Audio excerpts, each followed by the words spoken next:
all Biafrans. If you happen to be alive today, you should be very, very happy. And if you are on the fence, come down from the fence. BRJ has nothing against any Biafran.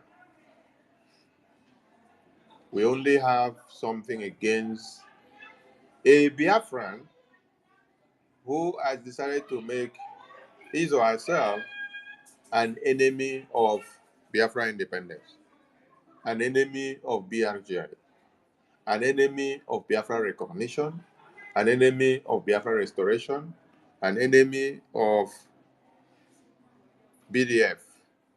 Those are the people that BRJ are against. If you don't come to touch anything that belongs to BRJ, BDF, Biafran people, Biafra recognition, we don't have anything to do with you or against you.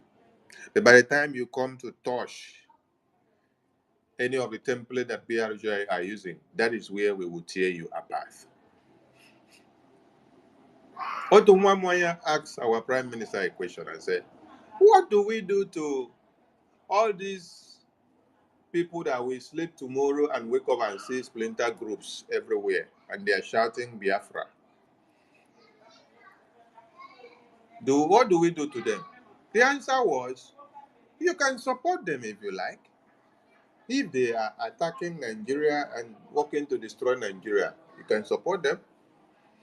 But anytime any of them start attacking the template of BRGIE to Biafra independence, Biafra recognition, the BDF, the restoration of Biafran people, from that day you become our big enemy. And we will hunt you to make sure that your enemy's gestures that you decided to bring up, we will help you to bring the best and the worst out of you. So the question now is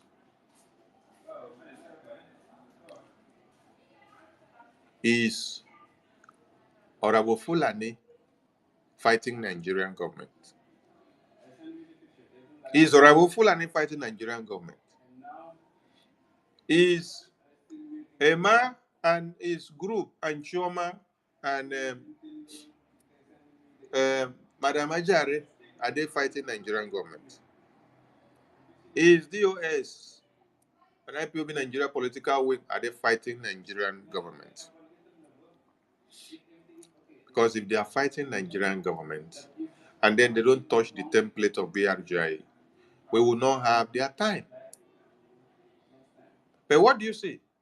You see Ngozi writing all sorts of things, telling you BDF are criminals, they are terrorists, they are fraudsters, they are kidnappers, and they must be brought down. And she now, she's recruiting her own Ewebago. That's what she told you. She opened her mouth to now challenge and tell you, if any of the lobbies and attorneys that we hire makes one step to get Biafra restoration, she will make 3 to 5 steps to stop them. Those that are shouting that Odogo PM said Sonny and Nkere should drop the lawsuit against Ngozi, and we refuse. I want to ask all of you, is Ngozi fighting Nigerian government? Is fighting the Biafra recognition and restoration, which the attorney and the lobbies are working for? Is fighting the Biafra BDF, working to see that you bring them down? Dr. Foreman, a very good member of Ngozi's cabinet, outrightly threatened and told the entire world in a text message that he sent to Emma, to send to Sonny, and send to Okenkere, and let everybody know and hear that Biafra Defense Forces under, he claimed that Biafra Defense Forces are under Sonny and Nkere. That all the Biafra Defense Forces, that they will all go down one after another. I am asking all of you, if all these people have told Odogu that they said Odogu is the one that says Sonny drop lawsuit, APM drop lawsuit. Have you all told Odogu that this is what Honorable Fulani and Emma have done? Have you told Odogu that Emma, Ruben Nadi, Chioma, and all of them, that they brought statement of account to split in the media? Have you asked Odogu and said, Odogu, what is the aim of somebody going to bring account statements of Brady to spread in the media? What is the sole aim and objective of it? If you fight Nigeria and focus on Nigeria and bringing them down, I will leave what I am doing and I will support you. But by the time you turn your radar from one Nigeria and you come to destroy the template of BRGI, not even Odogu will call me on phone and say, Sonny, stop using Koboko on Gozi, that I will listen.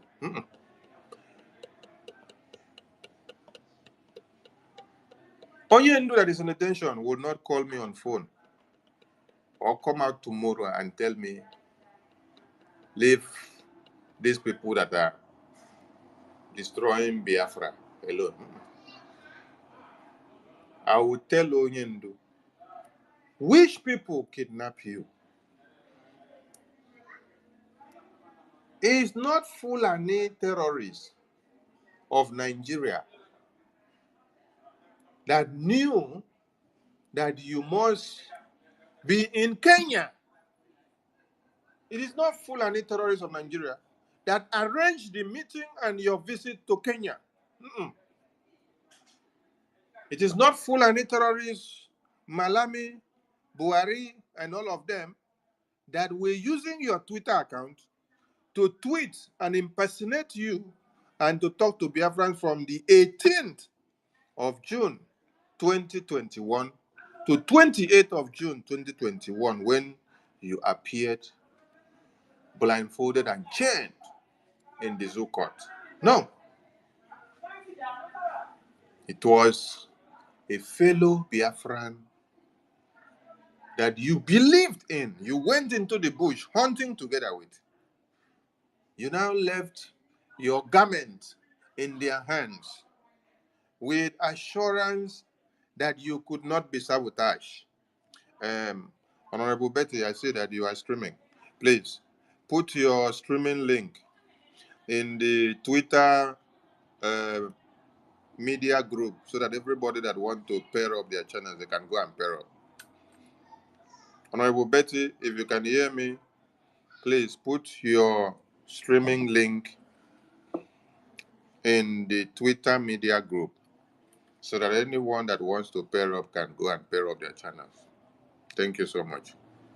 It wasn't Fulani or Boko Haram that arranged and gave every information about you, Odogu,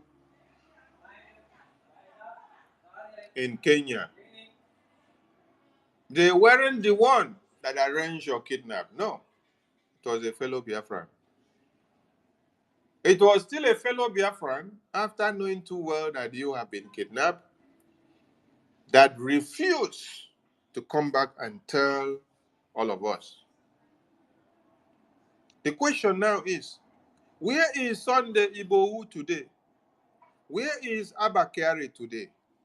And where is Boko Haram terrorists that are invading communities, cutting off heads of babies, women, and children, cutting pregnant women into two and taking out the babies, cutting off the part of the body and using them for rituals. Some, they shatter the body part on the ground and bodies becomes debris.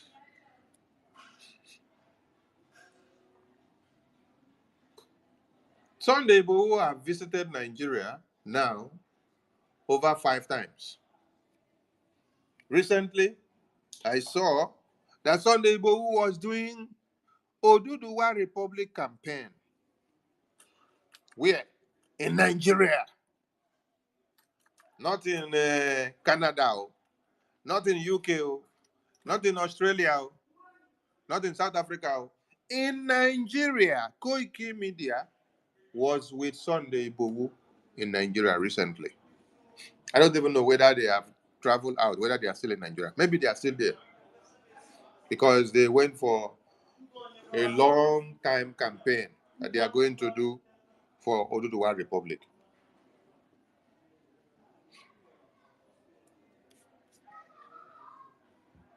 Obasanjo, a former head of state of Nigeria, he took it upon himself to call on all other Yoruba elders and brothers. When Fulani terrorists of Nigeria leaders wanted to whisk Sunday Igboho to Nigeria and lock him up in prison, the same way they did to Mazi Nnamdi Kanu. This is why when some people say, Obasanjo has Igbo blood, Obasanjo is his father was Igbo, I say go and check your DNA very well, and go and check your research very well, because if Obasanjo is with that Igbo blood that you said, Obasanjo wouldn't have done what he did to see that Sunday Igboho was not weeks away by Nigerian terrorist government. Honorable Betty, I said your studio link is not your YouTube channel link. You're giving us your YouTube channel link. We mean the studio link which we normally use to pair up channels. That is what we say. Put it for us in the Twitter media group so that everybody can click and pair up their channels, those that want to pair up their channels. Thank you. So, Obasanjo, that we all claim that his father was Igbo man or he grew up in Igbo land, Obasanjo acted as a Yoruba man. He's the one that mobilized all the Yoruba elders to see that Sunday Igboho was not kidnapped by Nigeria terrorist government and locked up in Nigeria. Today, where Sunday Igboho is walking freely. Jagaban that you people say is a devil, is a drug lord. That Jagaban, he is even better than all of you. What will I call? Is it terrorist Igbo elders? That is what I need to call you. Yes. Terrorist Igbo politicians. Jagaban that is seated today, made sure that every cases against Sunday Igboho was brought down. Now, Sunday Igboho can come to Nigeria and he is doing Oduduwa protests, Oduduwa Nation protests inside Nigeria under the nose of who? Tinubu. Have you seen Tinubu say they should go and kill him? Okay. But who is sending terrorists in uniforms to go and kill Biafrans in their homes in Imo State?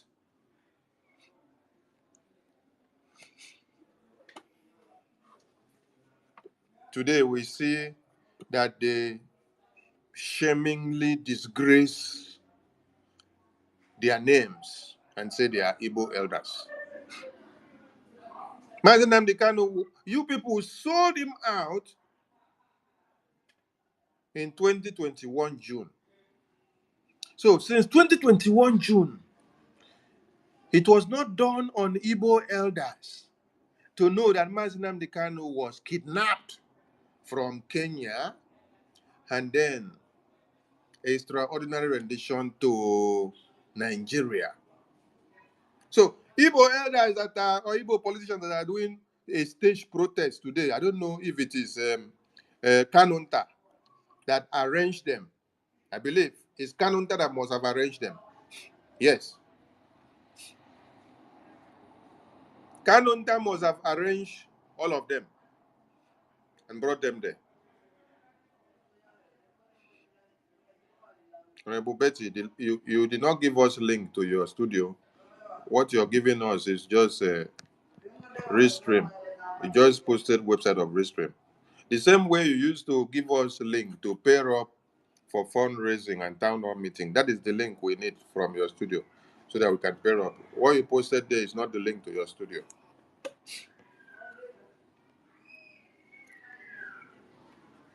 So, these Igbo criminal elders and politicians, these terrorists that they are, these useless people that you've seen here, these people that have been cursed in our own generations, they sit back and saw that Abakari, a terrorist that was sent to come to Biafra land and be killing and kidnapping and harvesting organs of your children, women, and men, also so.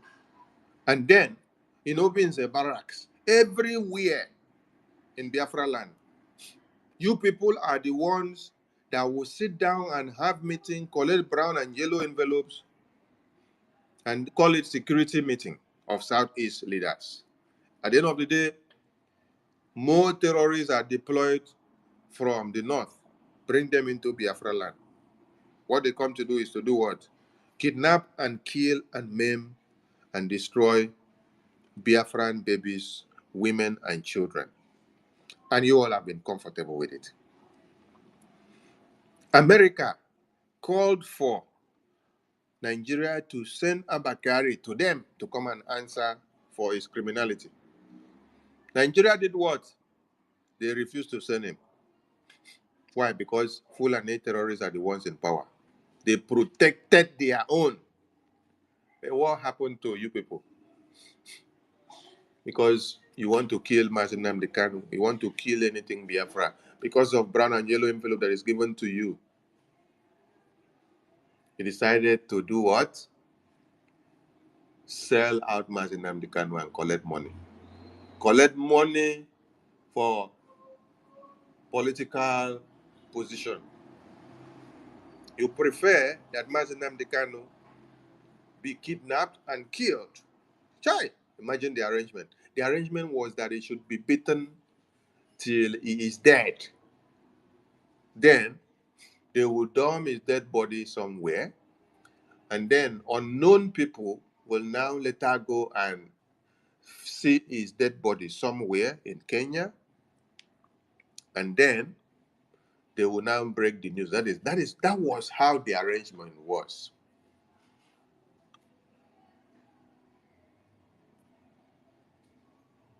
But you are protecting Fulani terrorists. You are protecting Boko Haram in Nigeria. And then you want Mazi Nnamdi Kanu to be killed because of your love for money in your pocket. Today you see Boko Haram being celebrated, being given traditional title, being crowned, being reintegrated into the army, police, air force, and navy, being rehabilitated. The vice president of Nigeria is who? Is a leader of Boko Haram. You sell Mazi Nnamdi Kanu, and then you now think that those you sold him to and collected money will respect you. The same you now still go to look for Igbo presidency. Igbo presidency kill you all there. When they kidnapped Mazi Nnamdi Kanu, as people sold him out, the people that still came out and placing bounty on Mazi Simon Ekpa's head, it was not Fulani terrorism from Abuja. It was not Boko Haram. It was still you people, Igbo elders. and politicians, you come out and placing bounty on the head of Simon Ekpa, who have made sure that after you sold out Mazi Nnamdi Kanu, he came out to carry the flag of Biafra. No, the hunger they're so disappointed. You people are the one that now come and place bounty on his head. You did not even allow Fulani terrorists or Boko Haram to go and place bounty on the head of Simon Ekpa. No! Now you people, they go place bounty on the head of Simon Ekpa. Sunday Igbo, he is walking freely today in Nigeria. All praises to Obasanjo, Tinubu, and the rest of all the elders and politicians of Yoruba land. That you people see that Akeredu was killed, poisoned and killed. That man also is dead. Is also contributed by what? By also making sure Sunday Igboho was not killed. Sunday Igboho was not kidnapped. These people stormed their ground as Yoruba elders and politicians to make sure that their own son is not given the kind of treatment that Igbo politicians and elders did by selling out Mazi Nnamdi Kanu. So, have you people finished eating the money that you all received in selling out Mazi Nnamdi Kanu? It's very shameful that after 4 years, it is after 4 years that they now arrange some of you. You come here to come and do stage managed protest in Umuahia. The question you should be asking yourself is, are these the entire chiefs that are available in the entire state of Abia? This number you see here, are these the entire numbers of chiefs that you have in Abia State? Definitely no, right? Okay. And is this how to engage to release Mazi Nnamdi Kanu? Definitely no. But you know what? The God of Biafra that understands how you people collected your white and black and brown envelopes, that is why he will continue to be disgracing all of you like this. That is why you collected the brown and yellow and white envelopes within an Abia State there, within Umuahia. Mazi Nnamdi Kanu has been kidnapped and in detention for 4 years now. You have not seen these Umuahia chiefs and elders and politicians wake up one day and say, where is Mazi Nnamdi Kanu? So it is now. It is now 4 years after. It is today, 4 years after, that you now realize or you remember that Mazi Nnamdi Kanu exists. And you now come into the road in front of whether government house or where, and you're dancing and shouting. When you people made the arrangement to sell Mazi Nnamdi Kanu out because of political position and Igbo presidency ambitions, was it in front of this government house that you people did the arrangement and collected the envelopes? Useless people. There's something some people don't understand now. We have passed and had so many sacrifices and betrayals. We are at the crossroad. We are at a point where if I see you as person we want sabotage this Biafra now, and then I did on steering, I will run you over. I will run you over. That is something some of you don't understand at this very point. At this very point. Because if Prime Minister Simon Ekpa, that nobody believed that could be betrayed this way, is where he is today. Hey, all of you that knows how to betray, when you see Sonny, And when you see this very present BRGI, run, no. Run, no, because we are on Operation No Mercy. Not even Simon Ekpa, our Prime Minister, or Mazi Nnamdi Kanu can save any of you. That is the message you need to understand. If they want to save any of you, what that simply means is that they are enjoying your sabotage to Biafra. And then they are also enjoying their imprisonment that are being imprisoned by you because it is your sabotage that is imprisoning them. It is Biafrans that testified inside court against Mazi Nnamdi Kanu. It is Biafrans that testified in Finland against Mazi Simon Ekpa. I want to explain something here. Mazi Simon Ekpa helped many people in their immigration route. When you enter road, you all know how this immigration route is. You all know how it is when you enter for you to be able to get whether paper or to even regulate your stay. Some of you have entered with working permit that is done for you. But do you know that all the people that Mazi Simon Ekpa helped them for them to now enter, or when they enter Europe, that they are the people that they use to testify against him in court? You don't know. Hey. How many of you remember that time that, is it Collins?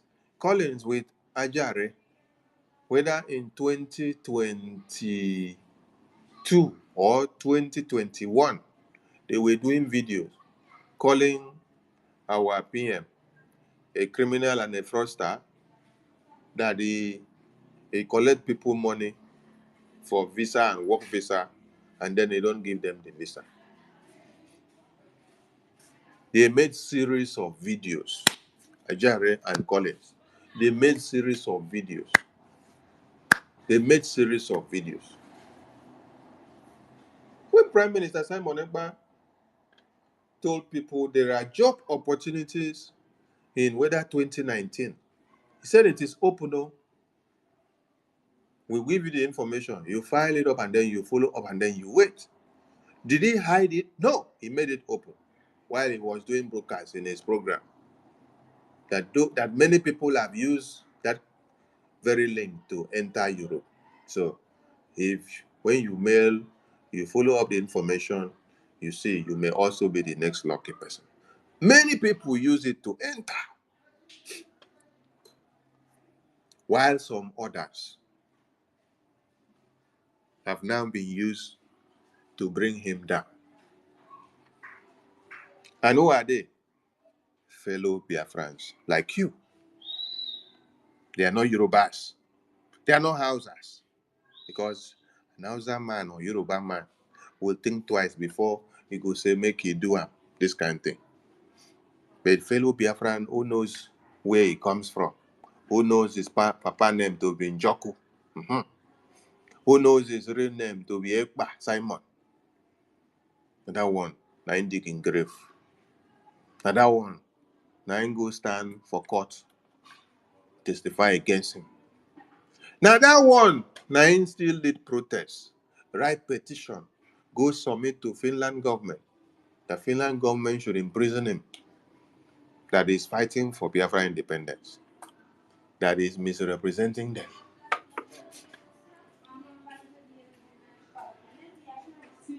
Boko Haram that you see today, with how many magazines and cartridges on their chests. Some of them carried RPG in their hands. Some carried AK-47.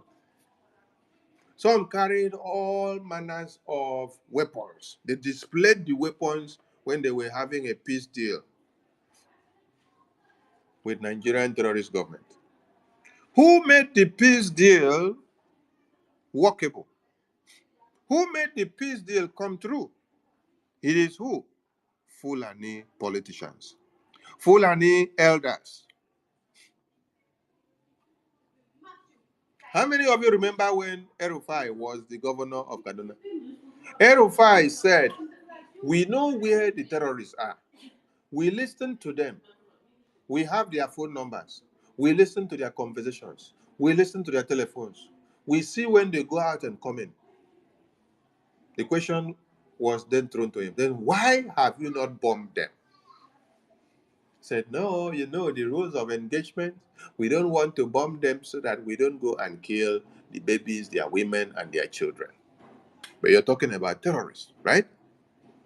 And the same terrorists are coming to bomb babies, women, and children. And they protected their own terrorists because they are using them to fight for their own jihad. They are using them to fight for their own conquest. Gumi became the solicitor, the negotiator, the spokesman of the Fulani terrorists.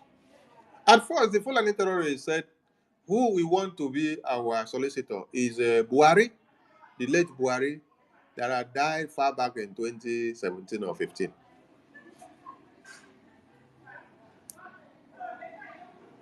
And then when Buhari was no more in the picture, and then they brought an impostor in, the terrorists understood that that is not the Buhari that they had before. They now decided to bring Gumi. Gumi is an elder statesman of the Fulani terrorists. He is the one that is sitting down to negotiate, and he's telling you, giving you a condition. If you dare bomb or shoot one Fulani terrorist that have invaded any community or killed babies, women, and children, you will hear a reprisal attack. And the terrorists were telling you, pop and plain, if you kill one Fulani terrorist, we will come back to kill more people. And the mistake you will do is that if you kill one Fulani terrorist, 30 will emerge because of that one that you have killed. They solicit for the Fulani terrorists. They give Nigerian government conditions. So while the Fulani terrorists protect and defend the Boko Haram, while the Fulani terrorists and their elders and politicians protect and defend their conquest agenda, what are Igbo elders and politicians doing?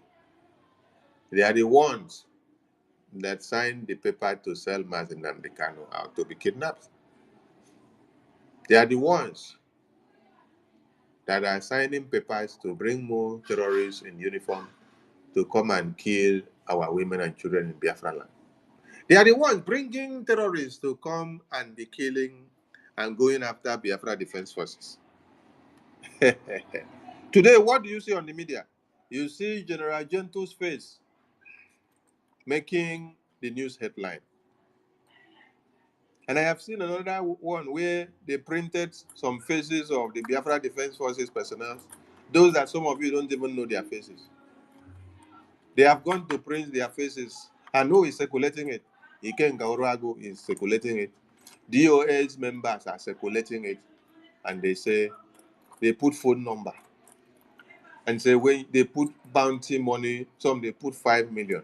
Some they put 6 million. Some they put 10 million. And say, when you see them, call this number. And you have this money to get in return. Who are doing that?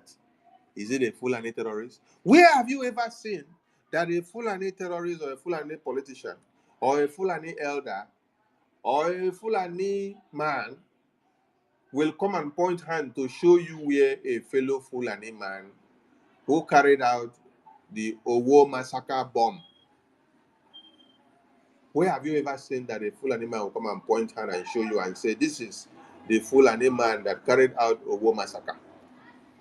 Where have you ever seen it? Or where have you even seen that they are planning to? I want somebody to tell me or explain to me, please. But who is the person that is having meeting with Tinubu every day and telling Tinubu, don't release Mazi Nnamdi Kanu. It is Igbo politicians, Igbo elders.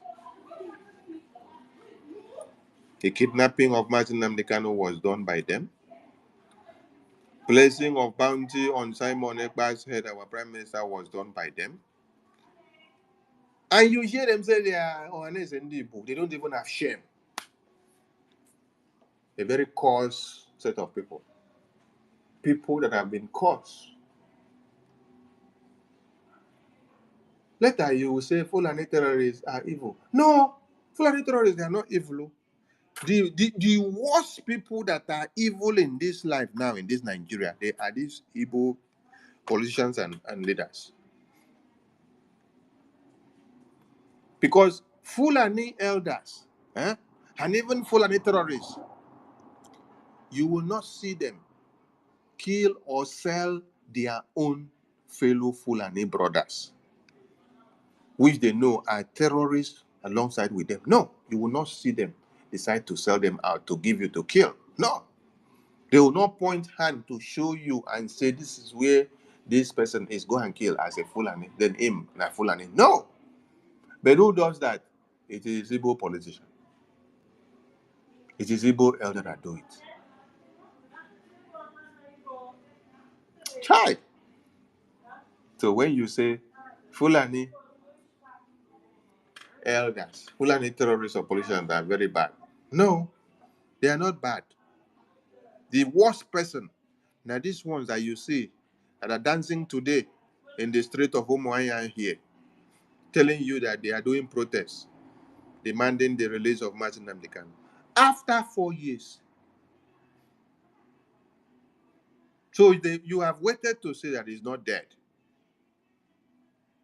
Now they arrange some of you to come and do caricature, stage managed protest. Because of Father Mbaka taking it upon himself, turning his church to a cathedral that preached the freedom of Mazi Nnamdi Kanu, free Mazi Nnamdi Kanu, free Mazi Nnamdi Kanu, till he went to the point of also talking about Simon Ekpa. That Simon Ekpa is not causing problem. That what Simon Ekpa is doing is upholding the tendency of what Mazi Nnamdi Kanu built. That our people were unable to go to farm.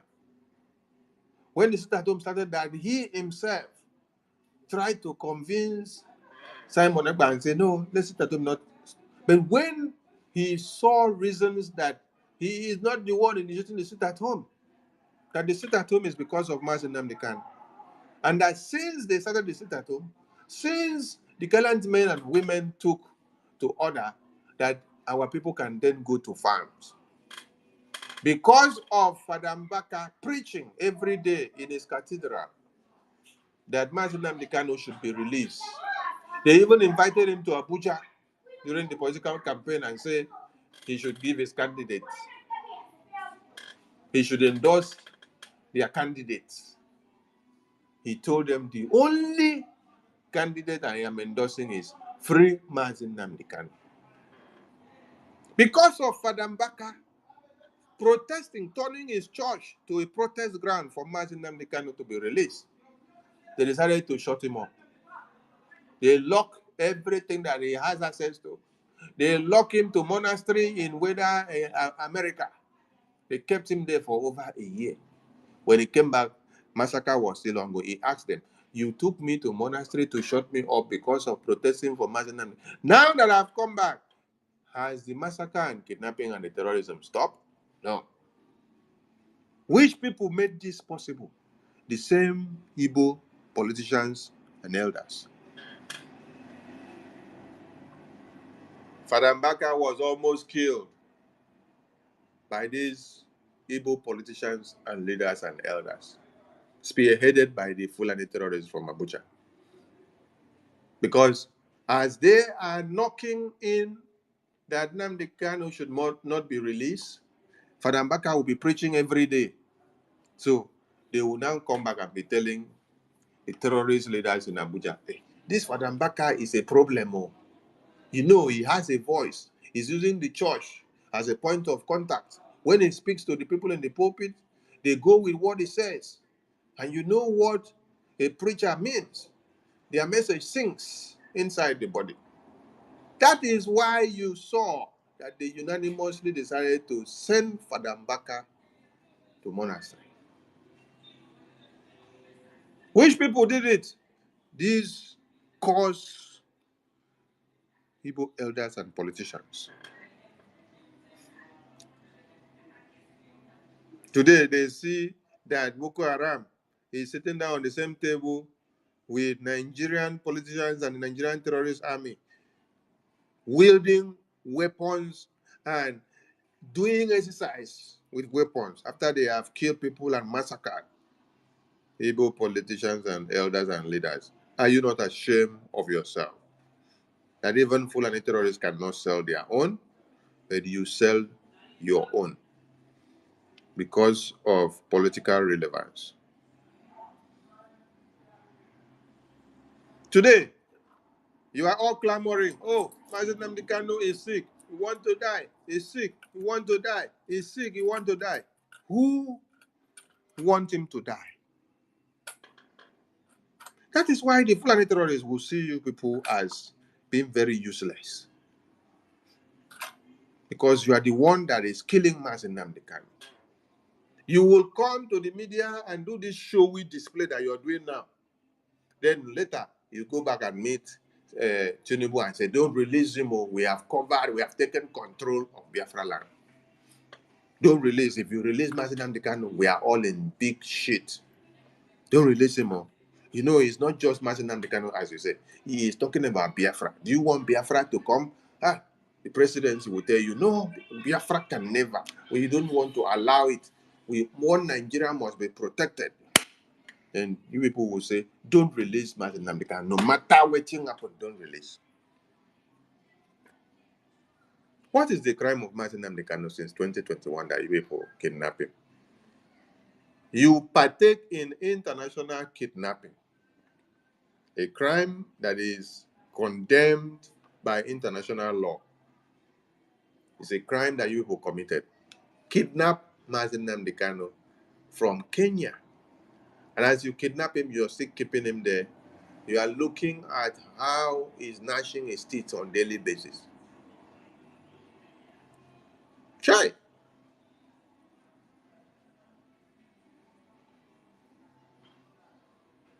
And later you go and start blaming Tinubu.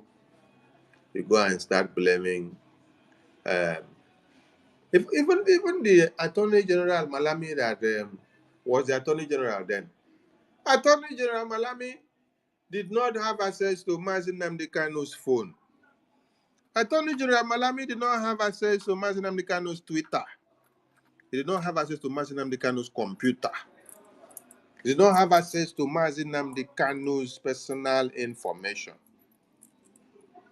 Attorney Malami was not part of DOS of Biafra IPOB then. But it is you people that gave Nigerian government every information needed to bring down Mazen Nnamdi Kanu. Because all of you did not come for Biafra. All of you came just to be counted as numbers. Numbers that are to be used to destroy the Biafran independence cause. Are you not surprised that somebody that PM called Chief of Staff is the person that sat down and opened her mouth and tell you, anytime the lobbies and the attorneys makes one step to get Biafra restoration, she will make 3 steps, 4 steps, 5 steps ahead to stop it. So if that one is saying that, what can't the DOS members that were working with Mazen Nnamdi Kanu do to his kidnap? Okay, this one, Shokuna, Kanu said he knew after Mazen Nnamdi Kanu was kidnapped. And then he said he kept it to himself. You said you keep it to yourself while he was kidnapped. tortured. Every torture that was given to him, you are being communicated. You get all the information.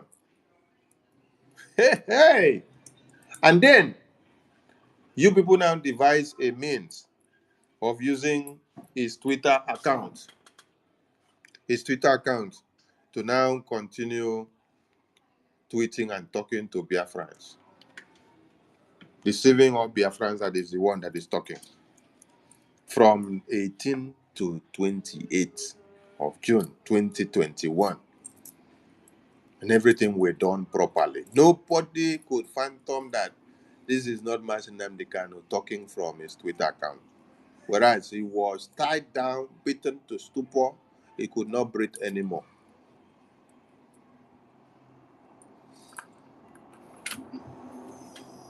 The people that are keeping Martin Nnamdi Kanu in detention are the Igbo politicians. You can see that very clearly from the Fulani terrorists that are brandishing their weapons.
Who will bail the situation?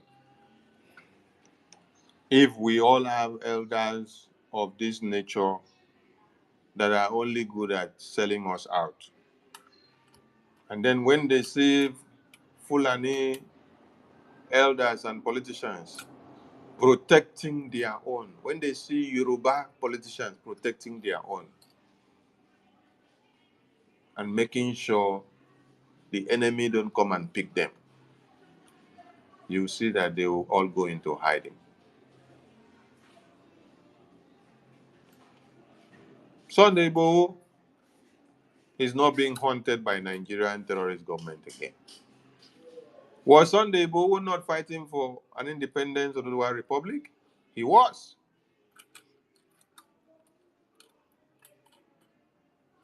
The Fulani terrorists are not being haunted. Rather, Fulani terrorists are being negotiated with. Fulani terrorists give them terms and conditions.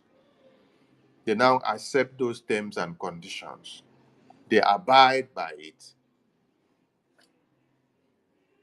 Give us 5 billion. Nigerian government will give it to them. Give us one private car. Nigerian government will give it to them.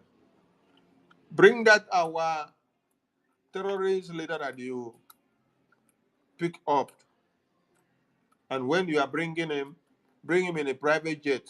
Go and drop him into those place. If not so, we will bomb Aso Rock, they will agree to it and go and do it. While they are giving all these demands, they have their brothers and sisters that are politicians that are there in the National Assembly.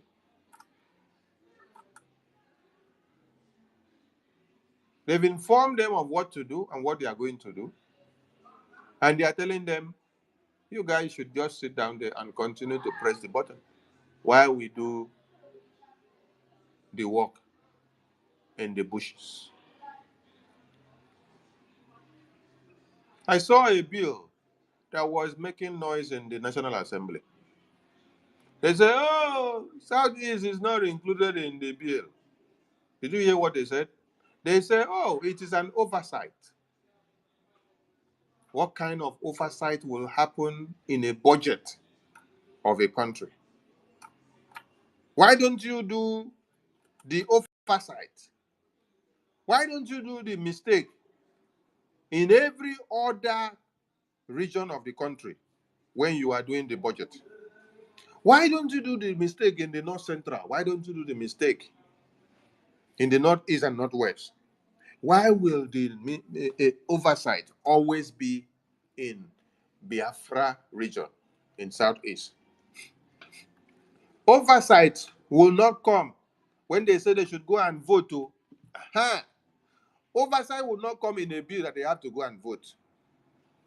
Oversight will not come in a bill that they have to clamp down on Biafrans. Oversight will always come when there is a bill that has to do with development, infrastructure, industry. And you will not hear oversight that has to do with the northern region. You will always hear oversight that has to do with the southeast in the budget. Because why? They have seen all of you Igbo politicians and elders as useless, worthless, and betrayers. Betrayers, worthless, who cannot stand in the floor of the National Assembly to demand for the release of Mazi Nnamdi Kanu. Rather, you can stand in the same National Assembly to ask for the head of Simon Ekpa. Is it not in the National Assembly that all of you were crying?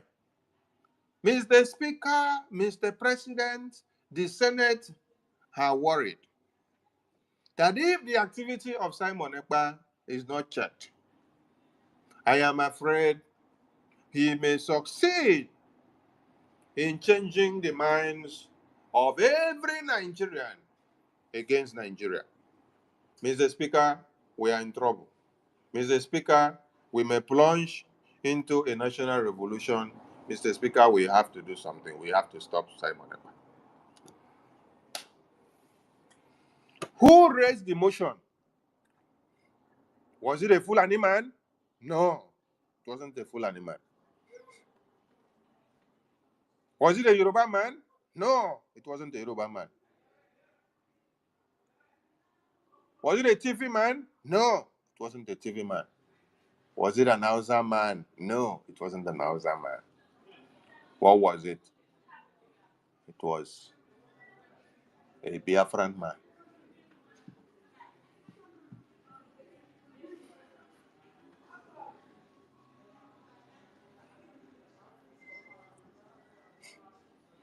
So this message goes as far as those that think that you can go and meet Mazi Nnamdi Kanu or Mazi Simon Ekpa, our Prime Minister in detention, and then you come back and tell me to stop those that are sabotaging BRGI. You are a very big failure. Yes.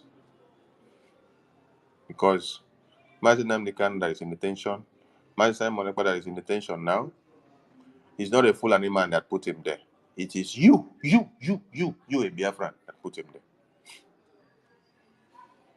It is because we have not held anybody accountable for sabotaging Biafra in this modern day history. That is why you people sabotage from Wazirike, and you took it as business as usual. You went into Mazi Nnamdi Kanu because after you sabotage Wazirike, None of you were held accountable. You now enter Mazen Amdekano. You wanted to kill him in his house until God wicks him away. And you all clap for yourself that you have successfully killed him. When it was reported that over 28 persons were massacred on that day, you all clap because you did not see him again since then until the day he reappeared in Israel television to speak. That was when all the non-entities, all the idiots, now started raising their shoulders and saying, oh, so this man is not dead. I thought we killed him. And they now started again the new campaign of how to kill him. If the first set of people were held accountable, the second set wouldn't have planned a second one. The third one wouldn't have come again. And that of sabotaging and destroying anything in BRGI wouldn't have also come again.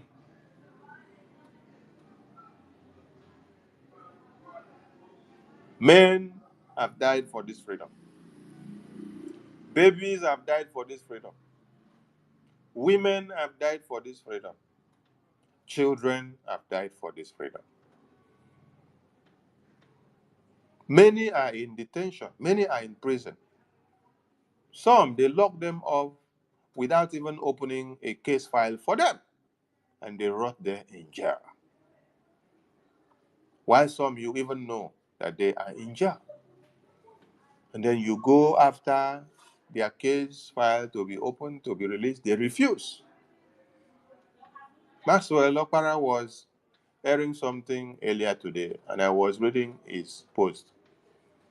And he's dating a post to whether 2015.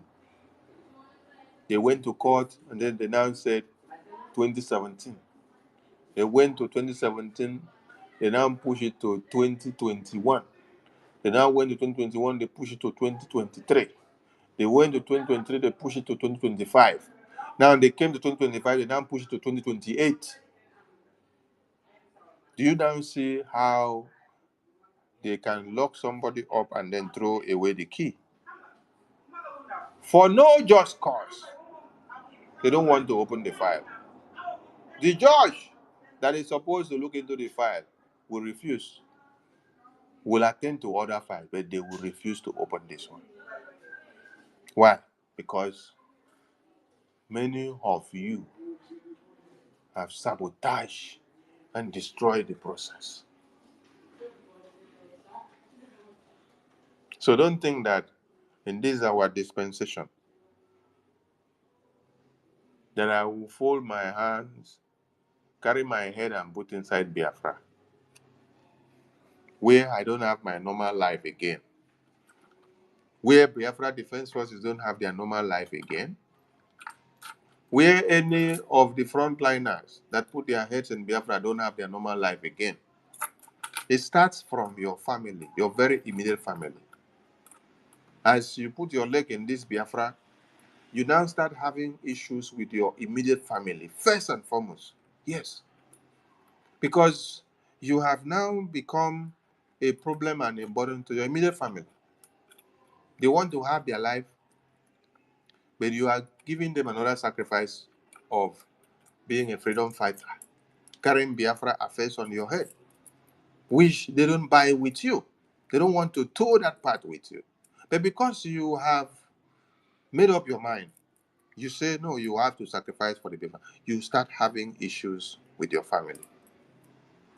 Marriages go separate ways. Friends and families go separate ways because of putting your leg in this Biafra. And some people don't understand it.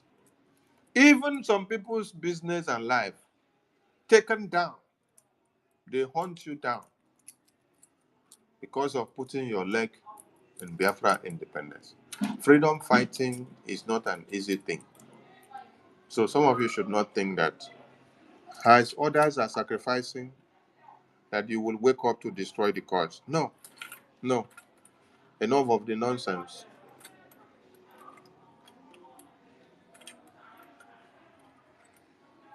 If you have sabotaged many, I think enough is enough. because we are not here to mince words. We are on forward ever and backward never. Please, I appeal to everyone. If you are still on the fence, even after Finland have pronounced jail term for our prime minister, you are still on the fence. We have now taken Biafra to U.S. Congress, taken our prime minister's case to U.S. Congress, taken our supreme leader's case to U.S. Congress, and you are still on the fence.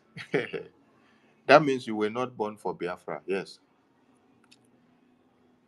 If you belong to that school of thought that says you want to wait until Mazi Nnamdi Kanu comes out, until Prime Minister Simon Ekpa comes out, then you come and continue your contributions and support to Biafra.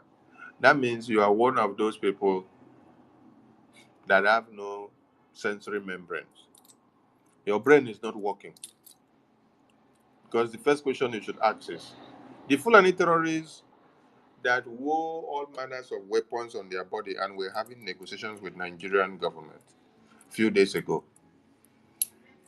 did you see that face of the Fulani terrorists when Mazi Nnamdi Kanu was kidnapped in 2021? Did you see that face? No, you did not see Abi? Okay. Did you see that face when our Prime Minister was detained in November 2024? You did not see. So that is to tell you that you are the biggest fool.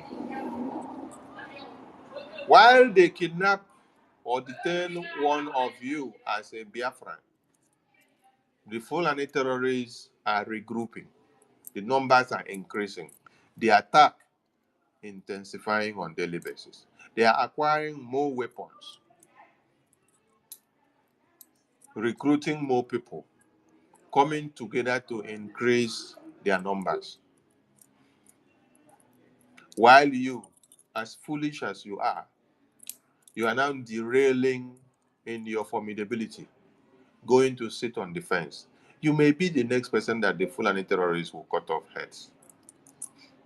Your family may be the next that will be kidnapped because you want to sit on the fence.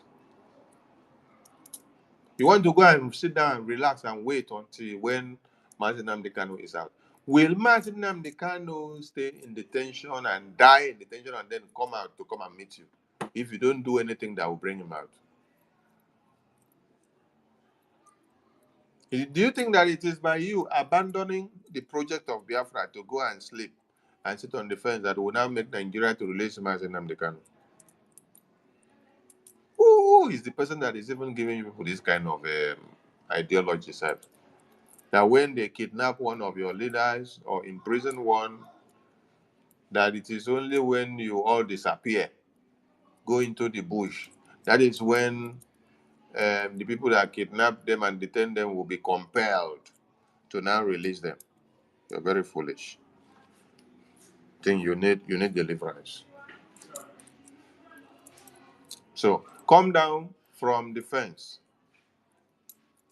Okay? Come down from the fence. And this one now is to the media team. Media team, I want you people to listen because you are the voice of the media. On the 14th of August, they said they have killed all our Biafra Defense Forces, right? And later on, they said they have poisoned all of them. And I wonder, people that they said they killed before, they now say they poisoned all of them. Okay. Later, they say they poisoned all of them.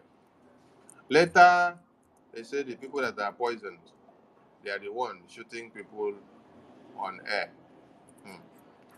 The same people that gave us the same news. So the next thing, Ngozi now bring out memo and say she's sending people to go and take over the camp of General Butus or General Gentle, General Woma, General Liquid Metal, and all of them. because she has been given message that they have destroyed Biafra Defense Forces. Chai. Then the same people that said they have destroyed Biafra Defense Forces, she came back again and now say, oh, they have killed Biafra Defense Forces again a few days ago. This time they now say they have killed them again. How many times now they kill themselves? Media team, what you don't push does not go to anywhere. So when you see Nigerian terrorist government posting that they have killed all of us, huh? Don't come and debunk them. Allow them. Because as they finish telling us that they have killed all of us, huh? They are collecting woto woto from the same Biafra Defense Forces. So when you see them dance in the media and say they have killed all of us, just clap for them, walk past. Don't help to come and make their narrative to flourish by saying you come to debunk them. Okay? We are at war. As we are at war, so you need to know how to handle certain things in the media. You don't jump on everything that emanates because you are at war. Everything is a weapon of warfare and a method of warfare.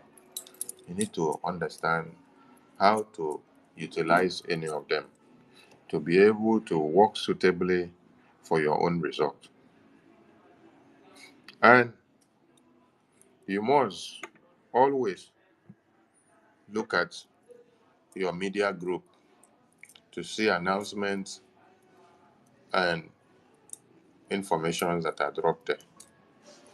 Ask questions to clarify anything you need. I appreciate all of you for the good work that you're doing. The enemies of Biafra are crying, and they will continue to cry more, more, more, more.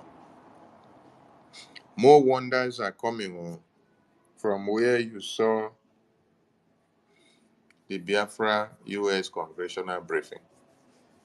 We are calling on all Biafrans to come out in mass and support the Biafra freedom.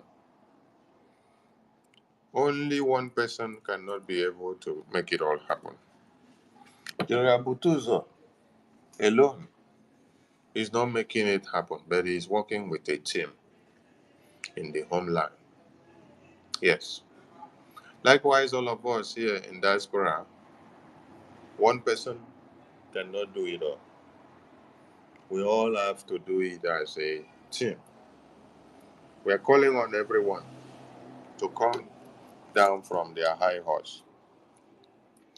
Now, those of you that join the accountability groups to destroy the Biafra that you all worked for, it is not too late for you to redeem your name because hiding cannot help you. I want you to understand that Biafra is for all of us. This evil and cause elders that you see here that are dancing in the street in front of the government house and say they are protesting to the release of Mazi Nnamdi Kanu. These people you see here, so, in the hand of God, now they meet them so small, small.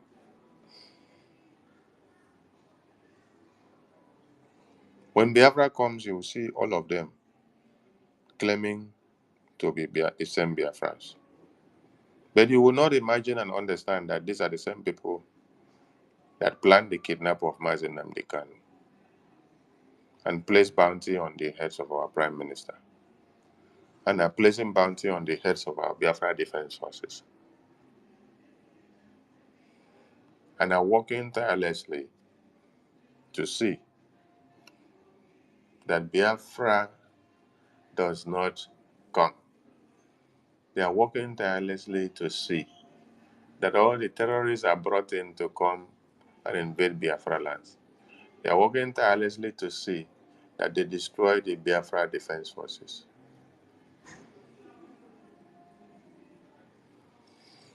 When they all did the plan of the kidnapping of Mazi Nnamdi Kanu, they did not do it in front of this Umuahia state government house.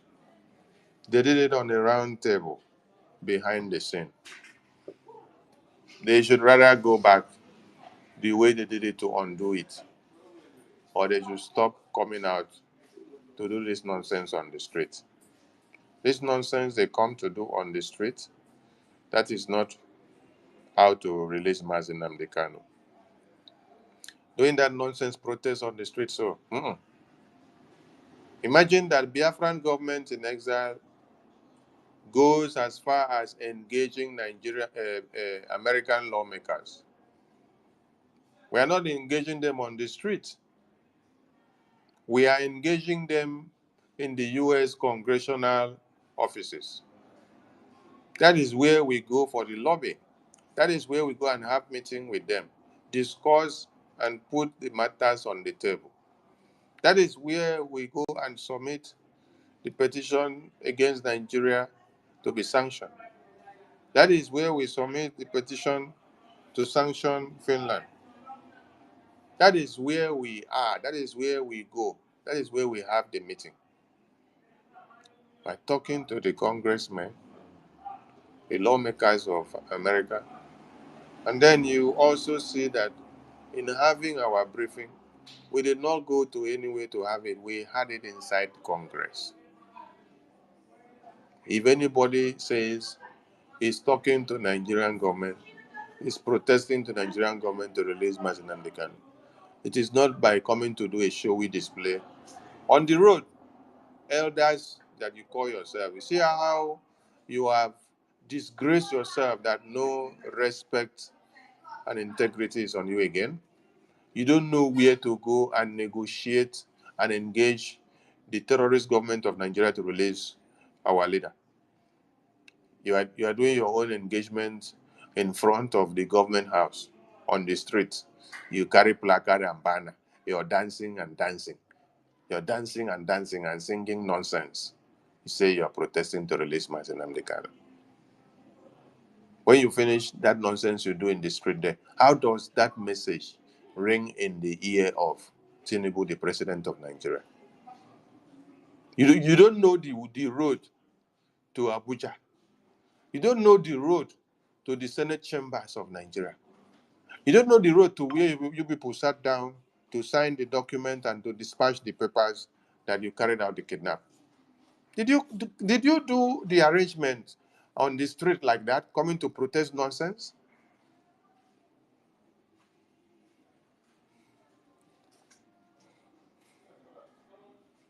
The same way you people did the arrangement behind closed doors. That is how you also need to go and start undoing all of them.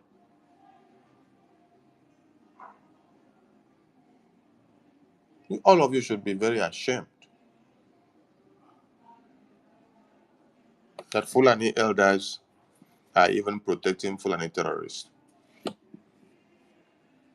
Sunday Igbo that also talk about Oduduwa independence is being protected by Yoruba elders and politicians.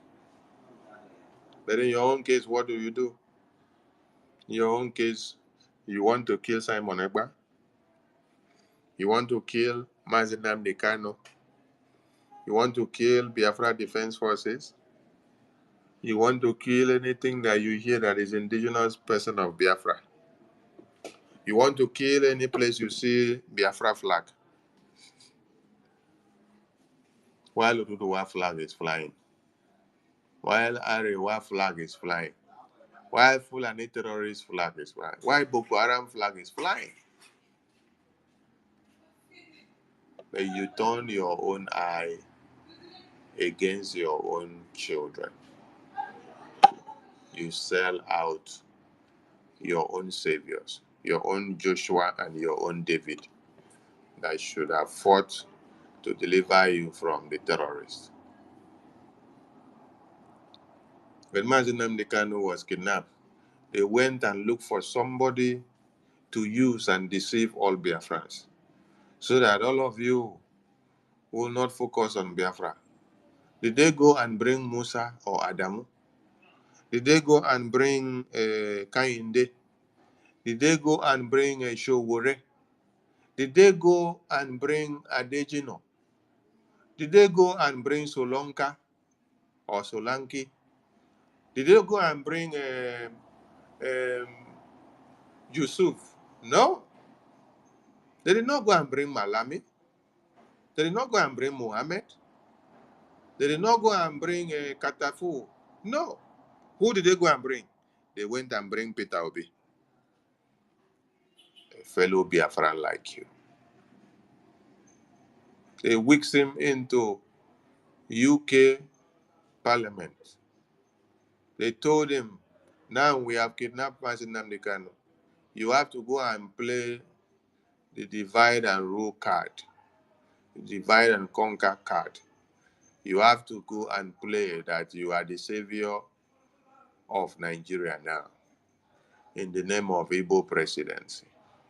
You will go and sell the narrative, and all Biafrans that are looking for a way of seeing Igbo presidency for the past how many years, they will vote for you. But you are not going to be the president, though. You're just going to distract everybody so that everybody I will go for the election. At the end of the day, we use it to quell and continue to keep Mazi Nnamdi Kanu there. The momentum that all Biafrans would have used to observe no elections in Biafra land, they will now go with the hope of seeing you as Peter Obi. Their hope will be reassured and rekindled. They will all hope for a new Nigeria in Peter Obi. And they will forget Biafra and they will forget Mazi Nnamdi Kanu. They will reassure themselves that when Peter Obi becomes president, that he will bring Mazi Nnamdi Kanu out. These are the cards that were given to them to play. Did they play it? Yes, they played it very well. Who was the master player? Peter Obi.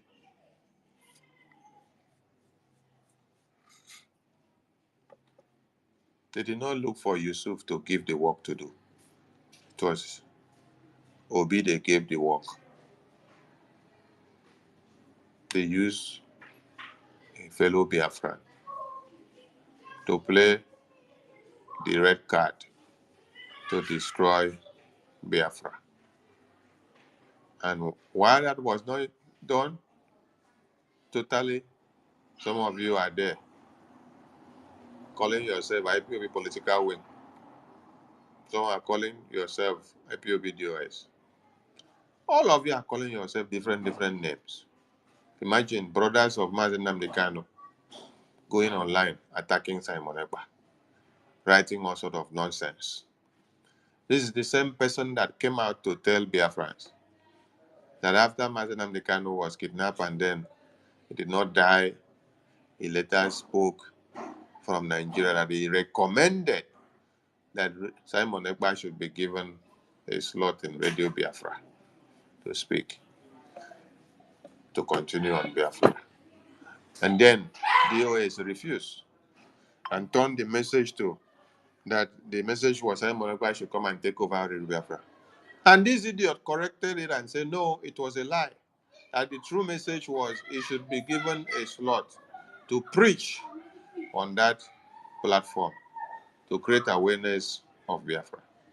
And then DOS evil group refused it. The same idiot now opening his mouth in this 2025 to say, Simon Ekpa is a terrorist, a criminal. He has nothing to do with IPOB. But you are the same person that open your mouth and say your IPOB leader said Simon Ekpa should be the one to take over speaking on Radio Biafra. So you that said the IPOB leader ordained him to be the one speaking, what are you insinuating now? Just because the causes that are on your head are making all of you to look very stupid. You talk this one today, you don't think of the implications of what you're saying. Tomorrow, the God of Biafra will still use your mouth to disgrace you.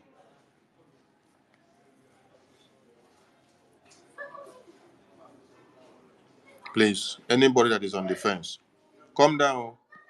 Yes, because these cause elders that you see that are shouting on the street of Biafra like this, the God of Biafra is catching up with them. Their betrayals are catching up with them. That is why you're seeing what is happening now. Very soon, they will be walking naked. Yes, in the street of Biafra. These people, they will be walking naked in the street of Biafra with the sabotage that they've done to Mazi Nnamdi Kanu. Nigerian terrorist government are not the one keeping Mazi Nnamdi Kanu in detention. They are not the one killing Mazi Nnamdi Kanu. The people that are killing Mazi Nnamdi Kanu, they are these coarse politicians and elders that you see that are from our lands. They are the people. They are the ones telling Tinubu, telling Nigerian presidency that they should not release Mazi Nnamdi Kanu, they should keep him there. The same way that you see Gumi is coming out to threaten Nigerian government on behalf of the Fulani terrorists. He's telling them, if you go and shoot any Fulani terrorists, your lands and communities will be invaded again. If you kill one Fulani terrorist, this is what will happen to you. That is the same way that these cause elders and politicians of our lands are doing. Their own is not to tell Nigerian terrorists, release Mazi Nnamdi Kanu or don't touch Biafra. No, their own is kill Biafra, kill Mazi Nnamdi Kanu. Their own is kill Simon Ekpa. Their own is kill Biafra liberation. Their own is kill Biafra independence. Because they cannot stand to see their corruption brought to an end. I salute all Biafrans. The mic will be open for some people that want to speak. We may be here for maybe the next 30 to 40 minutes and then we bring it down. So if you want to speak, please, you can come to the mic.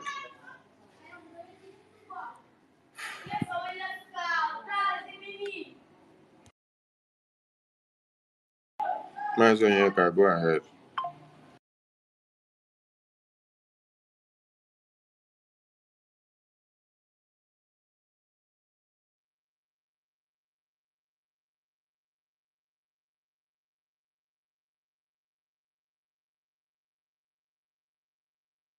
Honorable Betty, go ahead. I think Mazonyeka is not ready.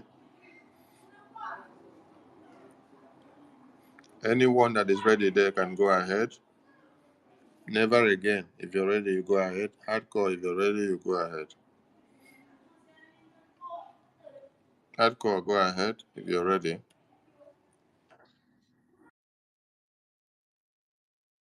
Side, greetings to all Biafran.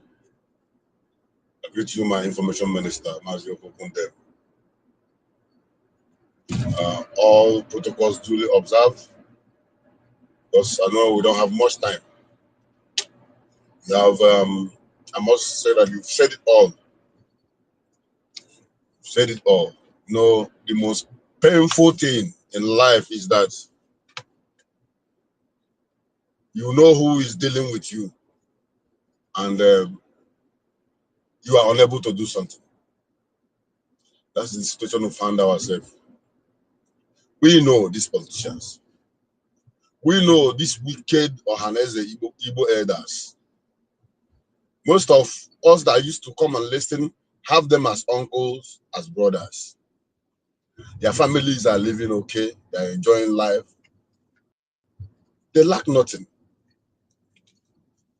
Most of them send their families to go and study, children to go and study abroad. Another place, that place they send the children to go and study. Another man fought to make that US, that Canada, look the way it is. To have a good educational system. But coming to their own land, they refused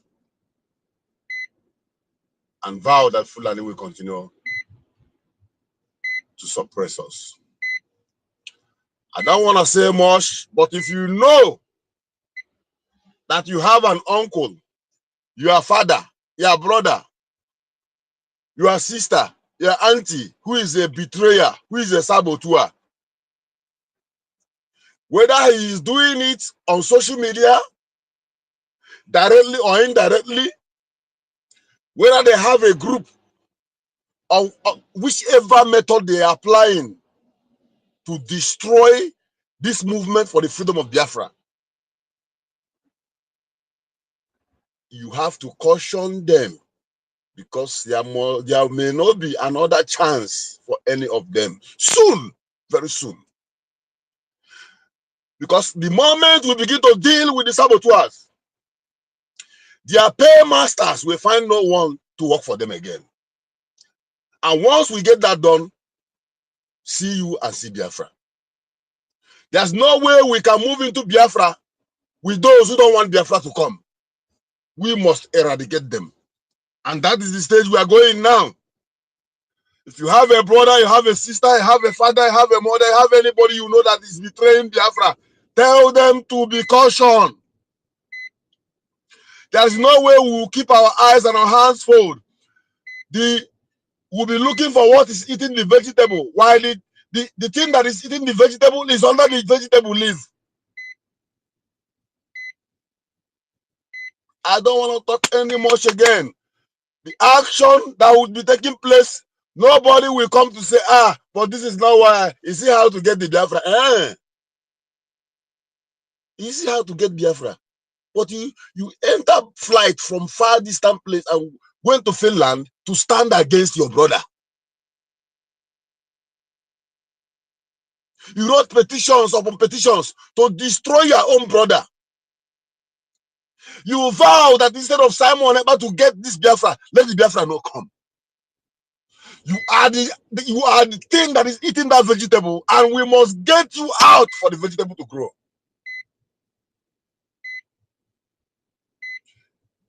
I repeat again. Anyone you know that is a saboteur, whether he's living abroad or anywhere he's staying. Time is ticking, and when it will start, nobody to say this is not what Nnamdi Kanu wants. This is what we want. We, the original Biafra, we, the hardcores, what we want is to remove every tree that Ohamadike and our PM did not plant. Any seed that Ojuku, Philip Effiong did not plant, we are going to uproot them. And the time is now. You will never hear me speak this again. I've not been coming on space, because seriously, we are working on something. Be warned. Adjust yourself. Still on defense, calm down, like our influential minister have said. Nobody will do it for us. It is in our hand. All we need is to make effort, and that effort is to support BLA and BDF. Let's keep the fire burning while we wait for our Prime Minister and Ohamadike to join us. I will rest my case here so that other people can speak.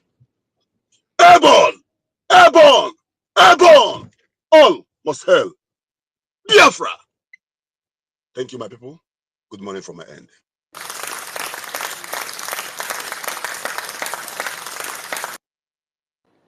Thank you so much. Never again. Never again. Go ahead. Oh, my mini. Oh my God. Oh, shit. Am I coming out clear? Yes, sir. My minister, I greet you. I salute you. I greet everyone on the space. You have said it all. Honestly, the leaders, I'm an Igbo person, you understand? But sometimes the thing is no longer there to do. It doesn't glad our heart anymore. These people, their stupidity is becoming obvious that we don't need them anymore. You know, around us, around our area, around our vicinity, anything surround us, because these people, they have poor sound. How will I even put it? They have disgraced us enough. I listened to the post that you made, that the speech of Donald Trump. He said that we are going to guide, he's going to protect the border. And he said there is a word that he said there that the people that are coming to America, they are going to send them back if you are not coming legitimately. And sometimes maybe they will put you in a place, or they will imprison you, or you will not even get there. And you say you understand what I mean. That means they are going to take them out. So these people, they needed to take out, honestly, because they are the people disgracing us. They are the people bringing shame on us. This Biafra that our forefather fight is all about betrayers. The betrayed is too much, and it's high time we start taking them out. We don't need to beating anybody. These people are evil. They are the ones eating us up. They are the ones making this Fulani. Look at the Fulani herdsmen. The people are coming to gather and talk peace with gun and with AK-47, with every machine. And the people are watching them. And the stupid people in the leadership in the southeast are watching these people. And they are coming to talk about peace. And look at what they are doing to our leaders. We should start taking these people out, honestly. Anyhow, we are going to do it. I don't know. But they have disgraced us enough.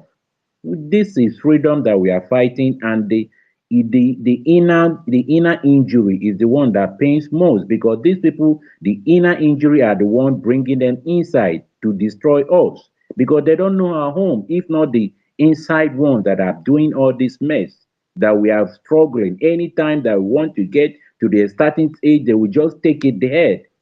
We will start to build again. We'll start taking them out too, so they will start building again. You say that the space is going to be brought shut down shortly. I don't want to take much time, but these people in the southeast, they need to take out. Thank you. Thank you, my Chineke. Who goes next? Solomon.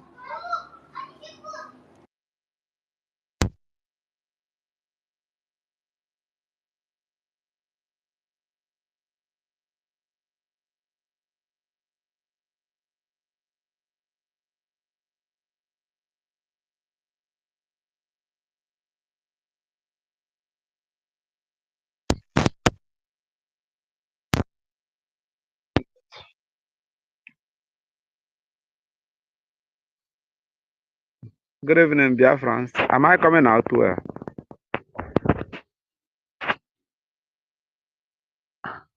I'm not hearing anything. No.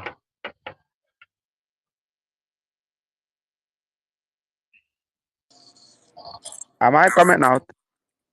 Yes, I can hear you. Go ahead. Go ahead. Go ahead. Go ahead. Okay. Okay. Good evening. Good evening, everybody. Good evening, dear friends. Good evening, my able minister of information. You have said it all. All this thing is what is in my mind, but I don't want to. I don't know how I will put it in order. But I have settled everything in order. So and. All these people that is doing all these sort of things, from the politicians to people in our midst, the enablers in our midst, in the one that is that that troubles me most, apart from the politicians, that I know that the battle is a battle between the have and have not. So now they are using the have not, which is people in our midst. That is the one that is touching. So, but I thought I think many things about them. I said this thing have becoming like a Christianity that is preaching heaven, preach heaven at last. So our own is Biafra at last. So I thought that is why we are not touching some people. Some people supposed to be receiving kakaka, even if you are in kakaka okokoko, even if you are in abroad or you are in our midst. So, but this time around, I think God is doing that in Mazen Nanakan, our leader, has said that Biafra will come miraculously, the last miracle on earth. So when this miracle will manifest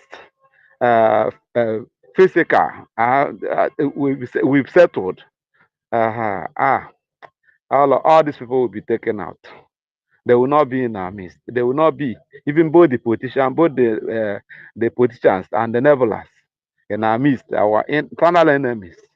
They will not stay because God is going to use broom to sweep them out of our midst, because that's the way to have a new nation that will be incorruptible. So you have said it all. It's the one that about or Abu Fulani safe. Abu Fulani, when I'm going through my memory, I found out that she is implant by the politicians. He's even started from origin. They planted him to strike this time, and he strike and do all sort of things to weigh us down. You know, and the type of poison the enemy projected into her to use against us was so poison the people that so gullible with her, and the preserve the he brought in the northern politicians and even PDP politicians and even APC politicians. You know, they are all the same. So he brought them into our midst to hijack the everything. That's why I was listening to one man that is talking about Gentle. Talking about Gentle. He said Gentle is on his own. That is a criminal. Is this and that. In short, they don't know what to talk. You know, I was listening to that man. I said, this man is not he's just an orator politician. He's not in our midst. He's not our own. He's just talking from the side of the political this thing. He don't know what is happening, because who is among us that is calling himself Biafran to be talking against Gentle? Who is Gentle and who is Biafra? Gentle is a commander of one section of our distance of our military. They have blackmailed him to the extent that any person that is not a good person, a good Biafran, will begin to hate Gentle. But thank God, hereafter is the ultimate, because they will worship him like why they worship our APM. Our APM, they will worship him because God is now vindicating our APM. Likewise, he will vindicate the Gentle, not far from now. So God will vindicate them our APM now is vindicated that he is the one that is stopping Nigeria. Fulani said that people of Nigeria send into court, that this and that. But now we have seen that our APM and the world has seen it. All the people that have I may say they have not sense before. We know, because even if a blind person, a deaf and dumb person, we understand now that the person that is holding the struggle now is our APM, in absence of our PM Simon Ekpa. Likewise, who that is still holding the struggle is our PM, in absence of Mazin Nandekano. So the same spirit, the same vision, the same might, and the work is still going, and God is going to do something. So I still support the two speaker, and also support our information minister. You said it all. So God is going to do something through us, and because God will not come down from heaven, He will use an entity to do the work. So God will do something through us very soon, not long. Even for now, they're supposed to be receiving kakaka anywhere they are. So that I'm just using this as illustration. So we know all I mean about kakaka and the kukuku. So this is where I will pause. Olaflani is the poison, the poisonous snake that bite many. They will not be free. Because I have discussed with some of his listeners and followers, and I found out that they are far from the truth, and they are far from original. They are no more what we know them to be before. So they are now poison. But God will do it soonest. Our PM will join us, and our leader, Mazen Khan, will join us in healthy health. Nothing will happen to him. Nothing will happen to our men, our soldiers. Our soldiers, none of them will die, even if they are showing picture. Is it not Adade Oranjo begin to portray bring one picture? Say a caterpillar will send picture. Taranabi who goes as Amunobi go send picture for him. He send picture, say this is a success. I don't know where they get that nonsense. And yet, God is still doing something through his people. Success cannot be touched. Success cannot be known. They thought they know it all, but God know how he guides his people. So, all hail Biafra. Thank you, special, our Minister of Information. You have touched our lives this evening. I know any person on the fence, any person on the fence, it will come down because a time shall come, door will not be open again. Door of heaven will not be open again because Biafra is the last miracle on earth, and I have seen it. God is about to do something. All hail Biafra.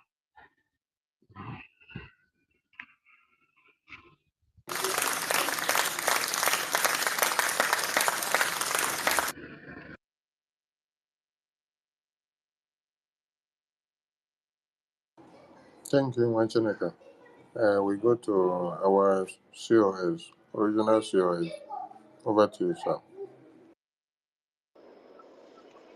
Greetings, Mazi Sonny, and all Biafrans on the space. Greetings to each and every one of you. Please, I want to stand on the existing protocol. I'm not going to take long so that I know we have limited time so that those who would want to say one or two things can come up and speak too. Mazi Sonny, thank you so much for the way you treated this very topic that we are having this evening. It's very clear to everyone who the enemies of our people are. I call them the Igbo political terrorists. Both the politicians and the elites, they are all political terrorists in our land. And God bear me witness, we will never spare any terrorist in our land. It doesn't matter who it is, it doesn't matter how big the person might think they are. If you are a terrorist in the land of Biafra, you will not be spared. And that is one thing everybody has to know. But then, on the other hand, I really want to call on my brother Solomon that just finished speaking. He used the word God is going to use entities.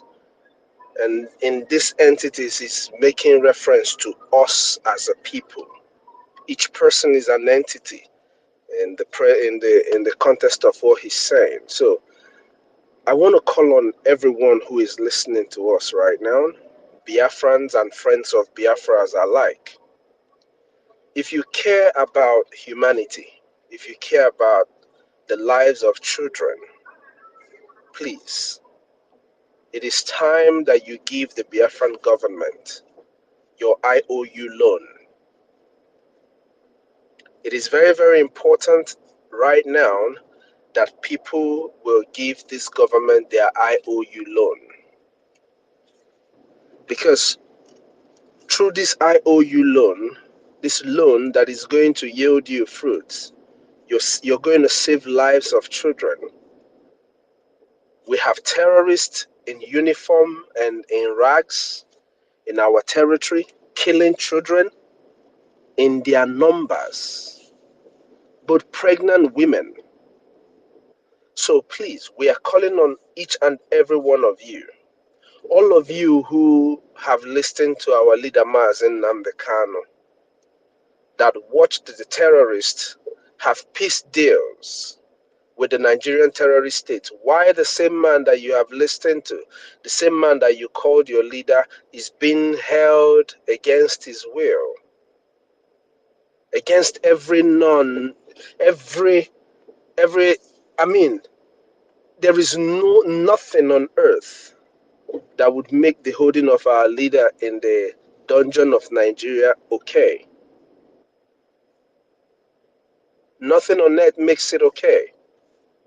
They claimed he was encouraging people to commit crimes, but there they are forgiving people who were committing crimes, not people who were encouraging people, but people who were carrying out terrorism against the nation, against their nation, against women and children. So if you have listened to our leader Mazen Namdekano, if you called him Onyendu, your Onyendu, give the Biafra Republic government in exile your IOU loan. If you're one of those who said, oh, but people have squandered your money and did this and did that, give this government your IOU loan. You hold your certificate, and at the full restoration of our land, you will get your money back with all the interest that comes with it. Your certificate speaks volume of the support you have given to make sure that we restore our land. But as a true Biafran, as a patriotic Biafran, endeavor to make sure that you support what we are doing financially. At this point, we need financial assistance more than before, more than ever. Watching the Nigerian terrorist government with their terrorists in rags having a peace deal should be a clear message to you that you are on your own. So if you call yourself an Igbo person, or if that's how you choose to see yourself, or a Biafran, this is time you rise up and support what we're doing for the full restoration of our land. I have asked people over and over again, go and read the ORB report on Biafran self-referendum.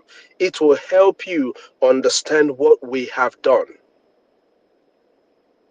What we have done by conducting this self-referendum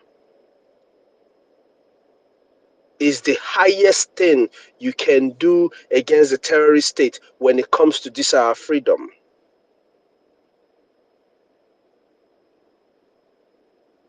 Even the people you beckon on, the Nigerian terrorist states and the countries that you live in, they know that we have redeclared the restoration of Biafra. It is only you, who is a Biafran, who should have already known this, that does not yet see it. So take your time, read the ORB report, and give the Biafra Republic government in exile your IOU loan.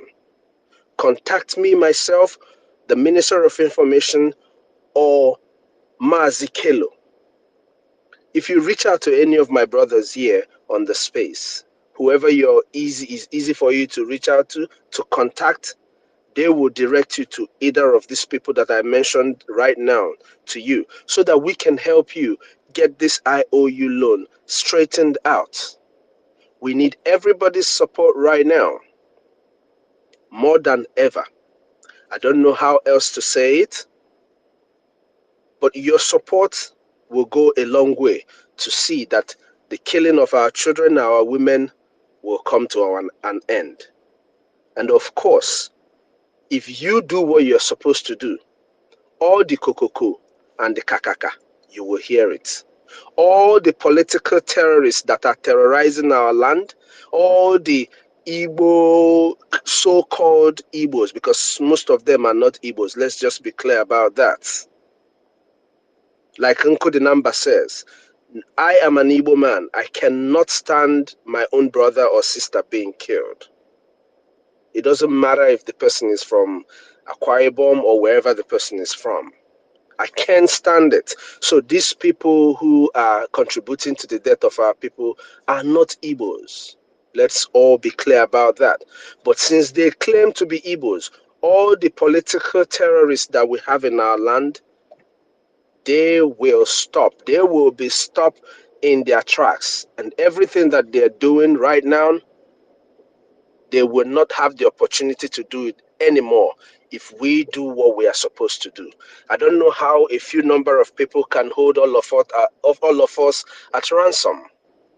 Let's rise up, do what we are supposed to do, so that tomorrow, when this history is being written, your name will appear on the right side of this history. Dalon, everyone. Thank you so much, Mazison, and we look forward to seeing you again. You remember you made us a promise, and I will remind you about that. Dalon, everyone.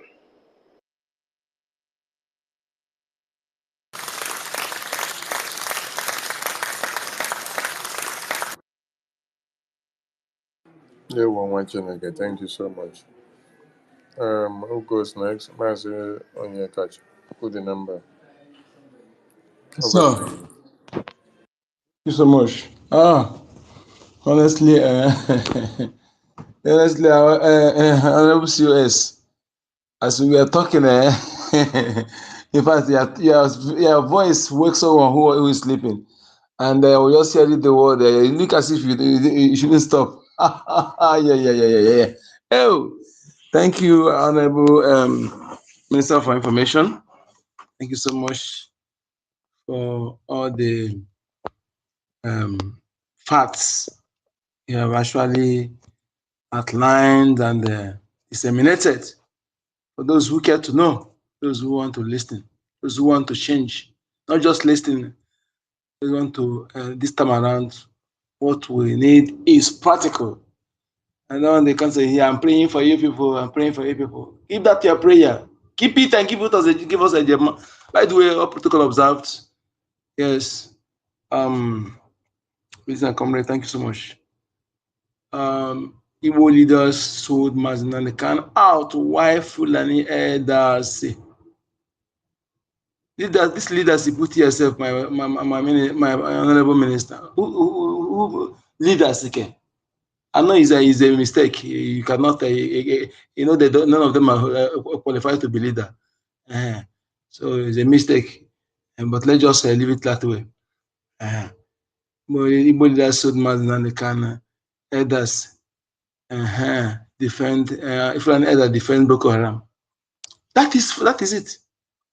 That's it. You see, and I don't know if because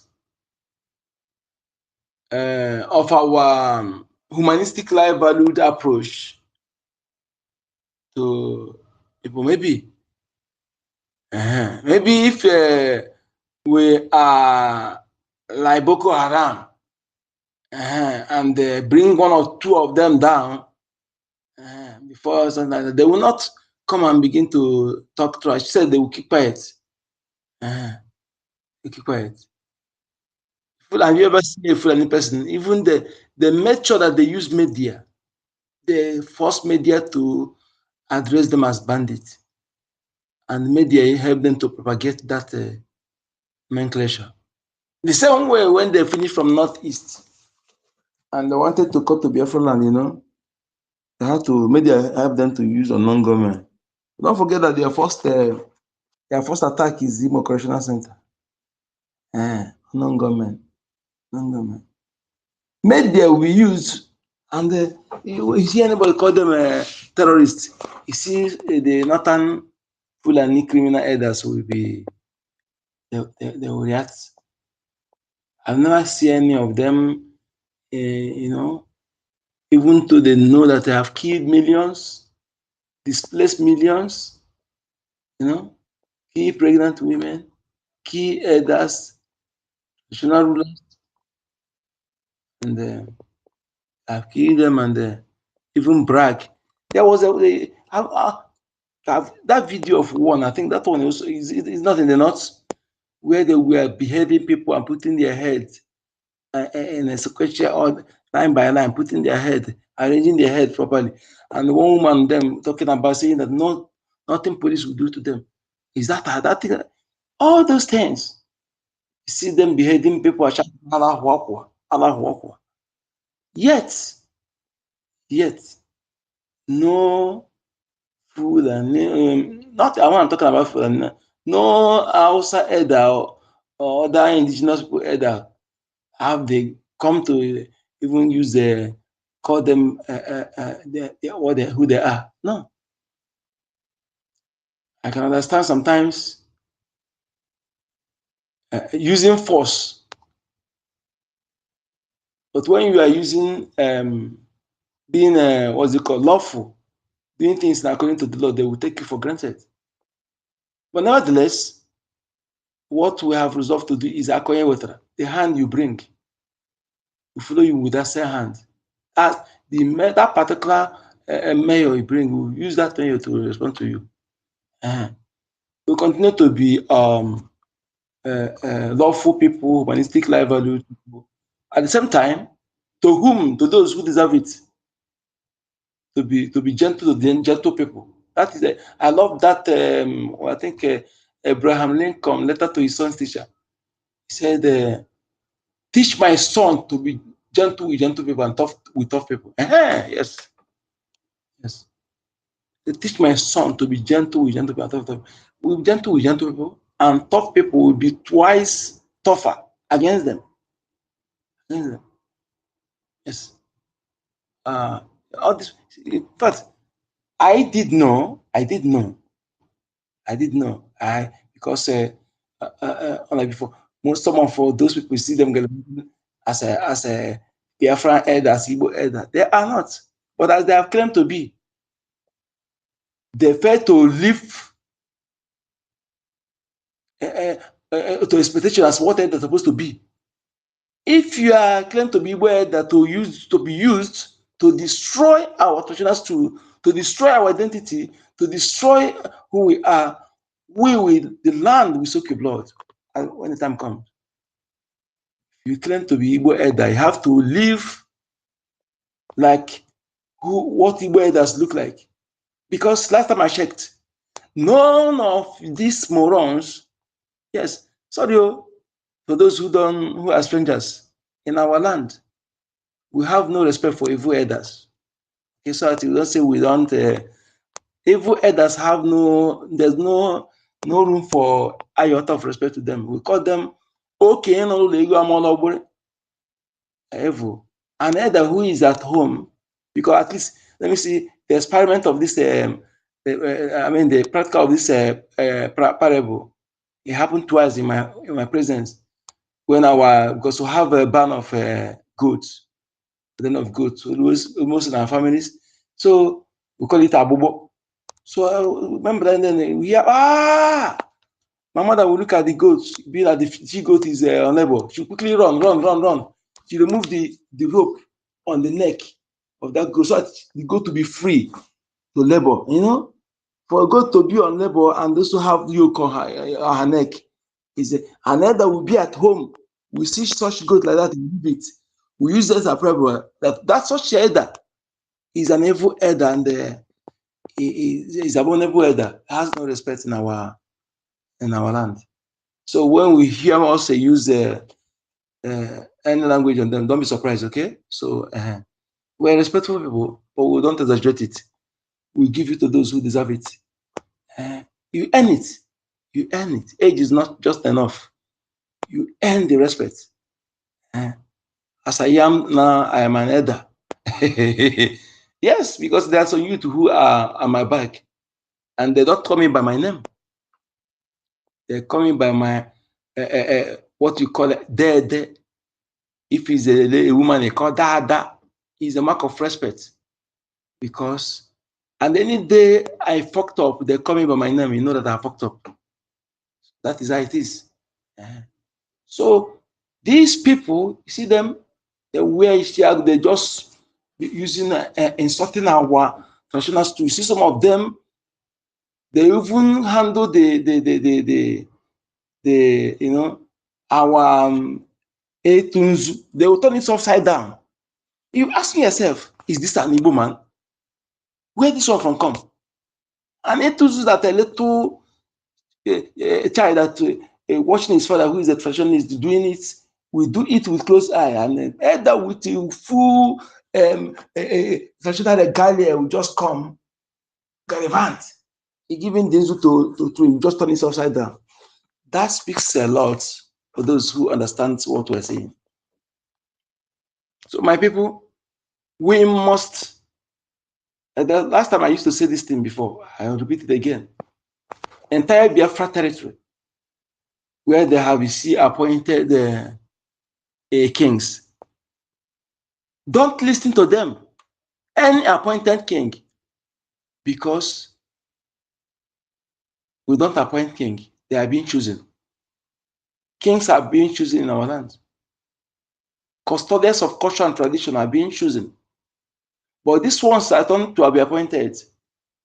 Those who destroy that original way of choosing them and to make it political, they have it's not by accident, they're intentional. So for them to appoint all this one, who knows who they are? Can any of you hit your chest that most of them are truly from the community or from the village they claim to be king, that they truly blooded son from that soil? The answer is no. That is why they did that evil, to destroy the original way of choosing them, because they know that that way will never choose strange blood. Never. So they had to use criminals to appoint criminals. He put a criminal as governor. He used the governor to appoint touts as kings and give them staffs. And these people just on our eyes destroy our traditionals too.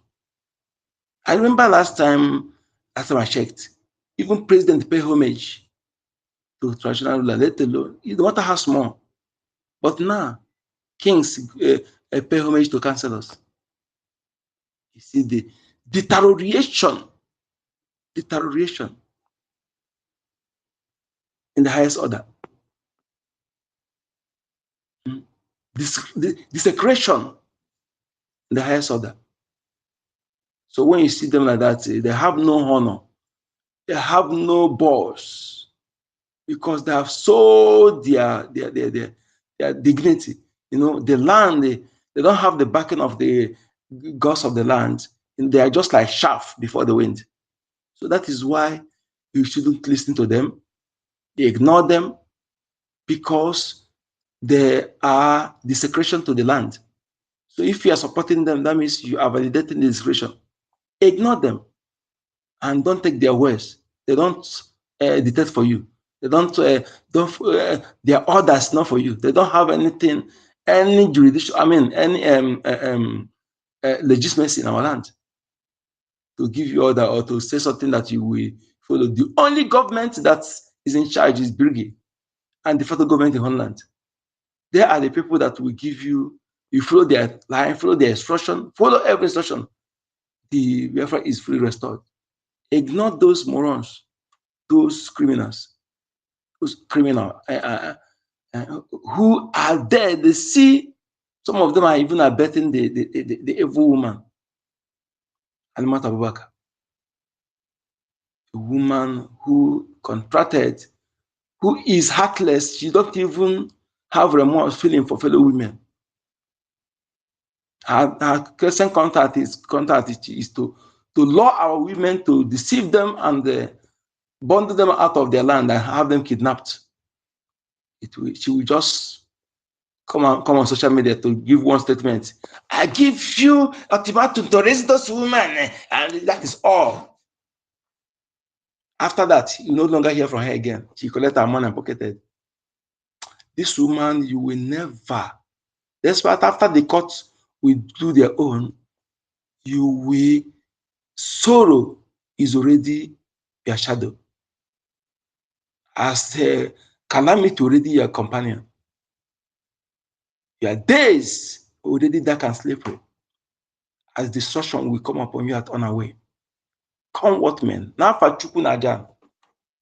My people, see, we must continue doubling what we are doing. This point in time, please, that prayer the people will come and say, hey, I love what you are doing. I'm praying for you people. Don't speak it where I will hear it too, because I will. I'm telling the truth. Don't say it where I will hear you. I will insult you. Meaning to which people are you not part of us? That prayer, keep it. What we need is money. We don't need prayer. Yes, we have prayed enough. What we need now is action, and that action will be propelled by money, by a Jama. So convert it to money and give us money. Give us a Jama. Okay? Because you see all this arms, you see that they say the Boko Haram are deliberately carted away. The arm they procure to fight insurgency, the same Boko Haram will end up to use those arms. They are using it in Biafra land. The Nigeria armor tank, 90% of it are in Biafra land to fight who? Against Biafra Liberation Army. All these armed carriers, Bubagu, Dogashi, Agone Shemba, nonsense, all those criminal, Fulani terrorists, they put as vigilant and use those who are speaking Igbo, they put in the front. They are all against who? BDF. All of them. And BDF will not do the work with empty hand. In fact, let me tell you something. Even if you sell your property to form BDF, is the wisest thing to do. If you say that thing that will maybe knock down, distant time without you getting pardon, now, and use the fund, even if you don't want to give, put it in IOU loan. It is wisest thing to do if you are a true-blooded Biafran. And why I'm saying this is some of these people who are the like of Alimat Abubakar. They are everywhere. Some of them are chairman of market union. Some of them are chairman in occupy leadership position in various areas. And when you talk about Biafra, they will be telling you, "No, don't mind them. We know." You talk about they tell you we know what is happening. There's nothing like this. They will be deceiving you that yes, because they are not Biafran. But some of you fail to reason because sometimes it's nice people. These people, how many times are they going home in their Biafra land? What are the properties? Because these people are telling you they don't have properties in Biafra land. Only few. Just like Rochas Okorocha criminal. Before he became a governor, who know about him? How many of us know about Rochas Okorocha? It's only that election for governor brought him out, made us to know who is Okorocha. All his acclaimed charity work and not. No one in Biafra land. And that's why sometimes when people are praising Wazirike, I say, actually, he general sabotage, commander sabotage him, and he himself wants to sabotage him, and then he take his own to the next level. When I was trying to told him that this man you are bringing is not an Igbo man, he kept adamant because of contract he want to get to build his hotel, to be building hotel. And to tell you that he's not alone. If the like of Rochas Okorocha, who is the only person who admitted that he's a Fulani man, he's the only person who admitted. If the like is not many, when this revolution was, they would have used it as a campaign strategy against him. But none to tell you, what would that tell you? He's not alone. There are many of them like that. Who have been ruling you, parading as governors, as senators, all the while, representing you in various positions. Reason when you see them are surprised that they will not do anything for the interest of their own people. Where is Obiano today? Where is Obiano? Where is Okizibas? Where is Ugwany? Blood, they say, is thicker than water. Blood is thicker than water. They don't care whether you are being slaughtered. They don't care. They have captured their portion and run away. But calamity will visit them one by one. Thank you so much for giving me. Thank you, Honorable Minister for Information. More grace to Airbus. Air France. Good number.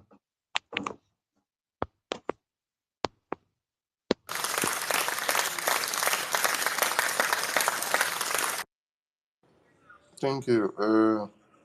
Honorable Betty, over to you.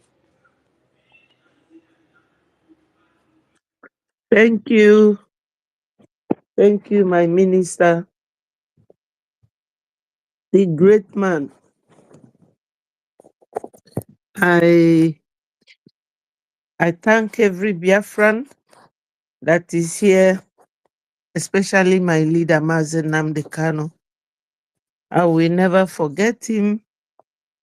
He is a wonderful man, and we will keep praying for his recovery, quick recovery, and release, irrespective of the lackadaisical way of the hopeless Igbo leaders. Do we have leaders? So I thank God for my PM because I know that one day he will come out.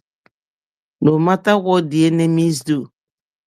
It was the IPOB that went, still Igbo speaking IPOB, that went to Finland to testify against him, just like the Igbo ones who wore mask to testify against Onyendu. And I am sure it is Ijele, because that Ijele has been talking bad about Onyendu with Joe Ibukwe.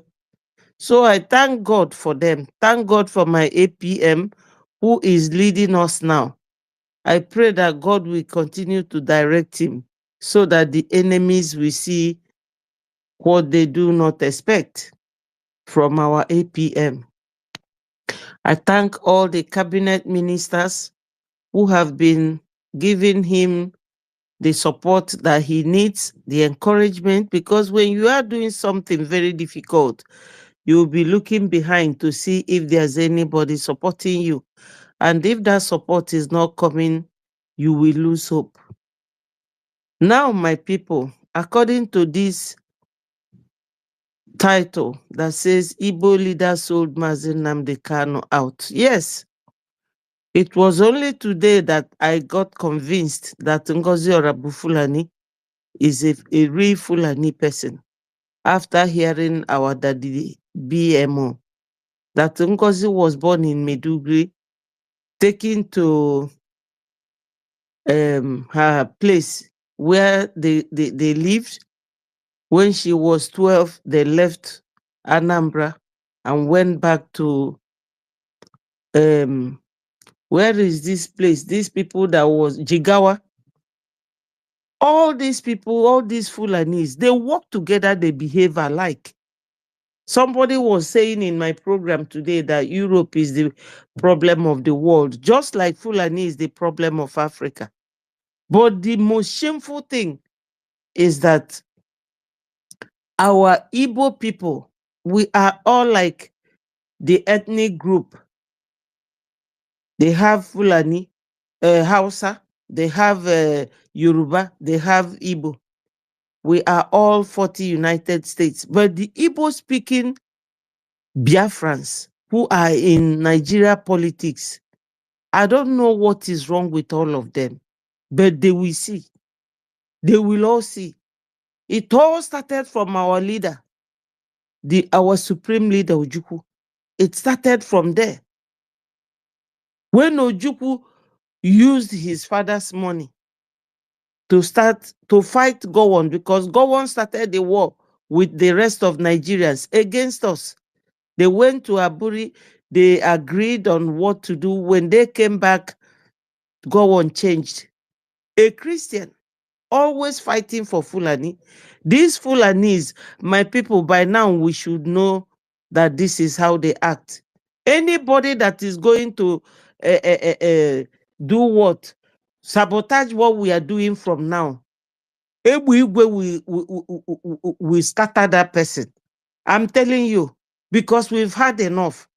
During that war, Ojukwu gave his money to Jim Nwobodo to go and buy him ammunition. Jim Nwobodo came to London and banked the money. After the war, he started the business. Link Group. You people can search it up.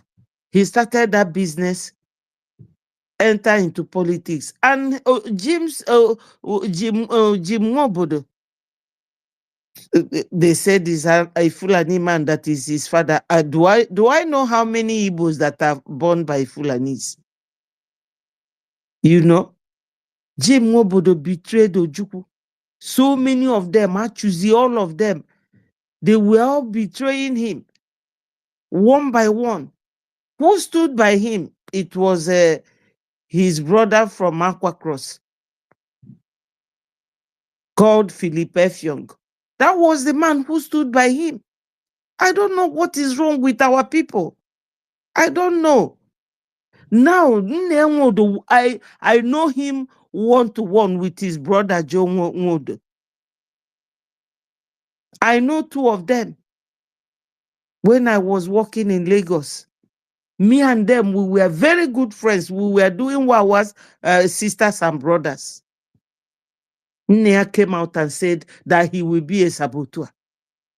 Unashamedly. Somebody like him, he was a Biafran soldier, you know.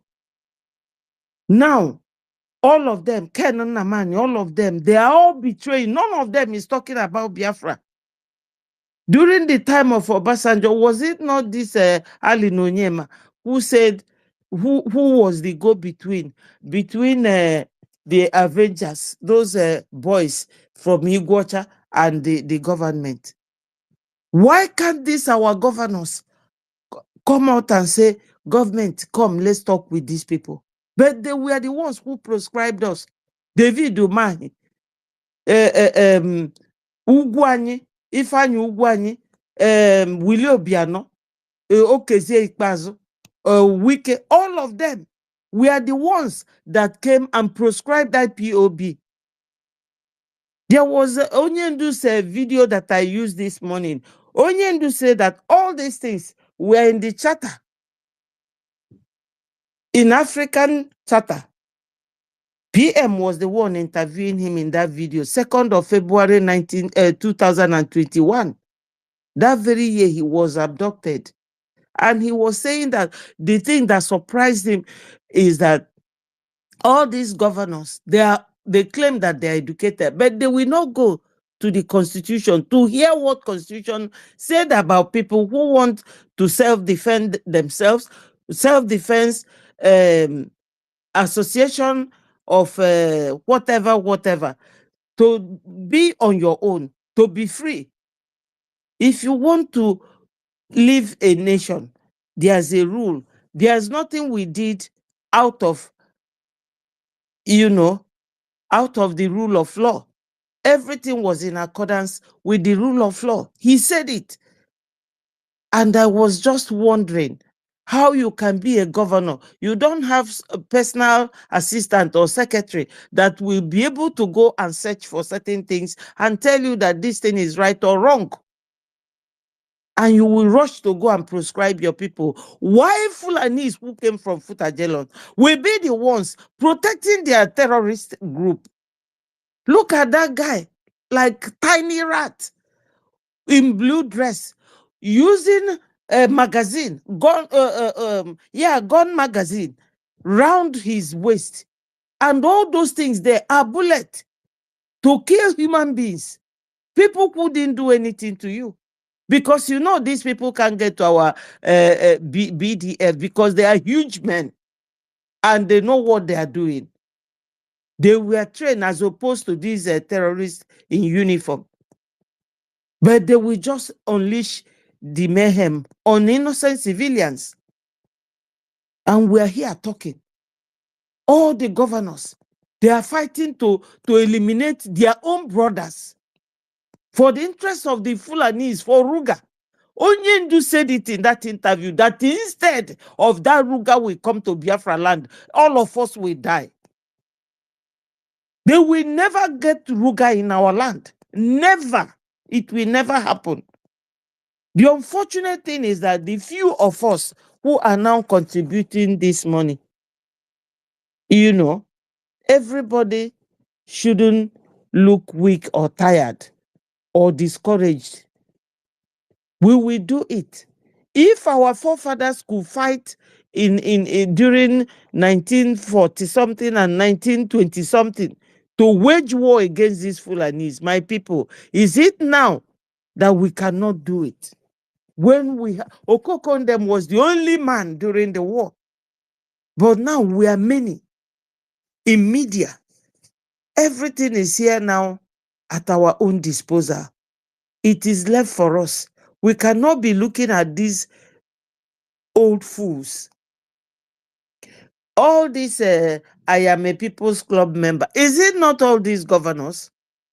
Which Nigeria has money now to eat, to go to become a People's Club member and pay their 10 million contribution? It is people like Ngozi and Hopeless Uzodinma. And some of you here don't know that Hopeless Uzodinma was an armed robber. He was an armed robber, a school dropout. He is now the one leading the governors. So you can imagine that all these boys that they are killing in Biafra land, it doesn't mean anything to Hope. Hope was an armed robber. During the time of Idiagbo, they brought him to be killed in his land, and his chief said no. Because we Igbos, we don't kill our own. I don't know what is wrong with these ones now. Somebody like, is it, what's his name again? P2B. P2B swore to Ojukwu that he will never leave Apga. Where is P2B now? P2B even said that Biafra ended, that Biafra died a natural death 50 years ago in an interview with Arise News. How can you say such a thing? Whereas you climbed through the back of the man that brought Biafra. And look at even Biancono. Or is it Onyendu's wife? I don't know what they have given to Igbos.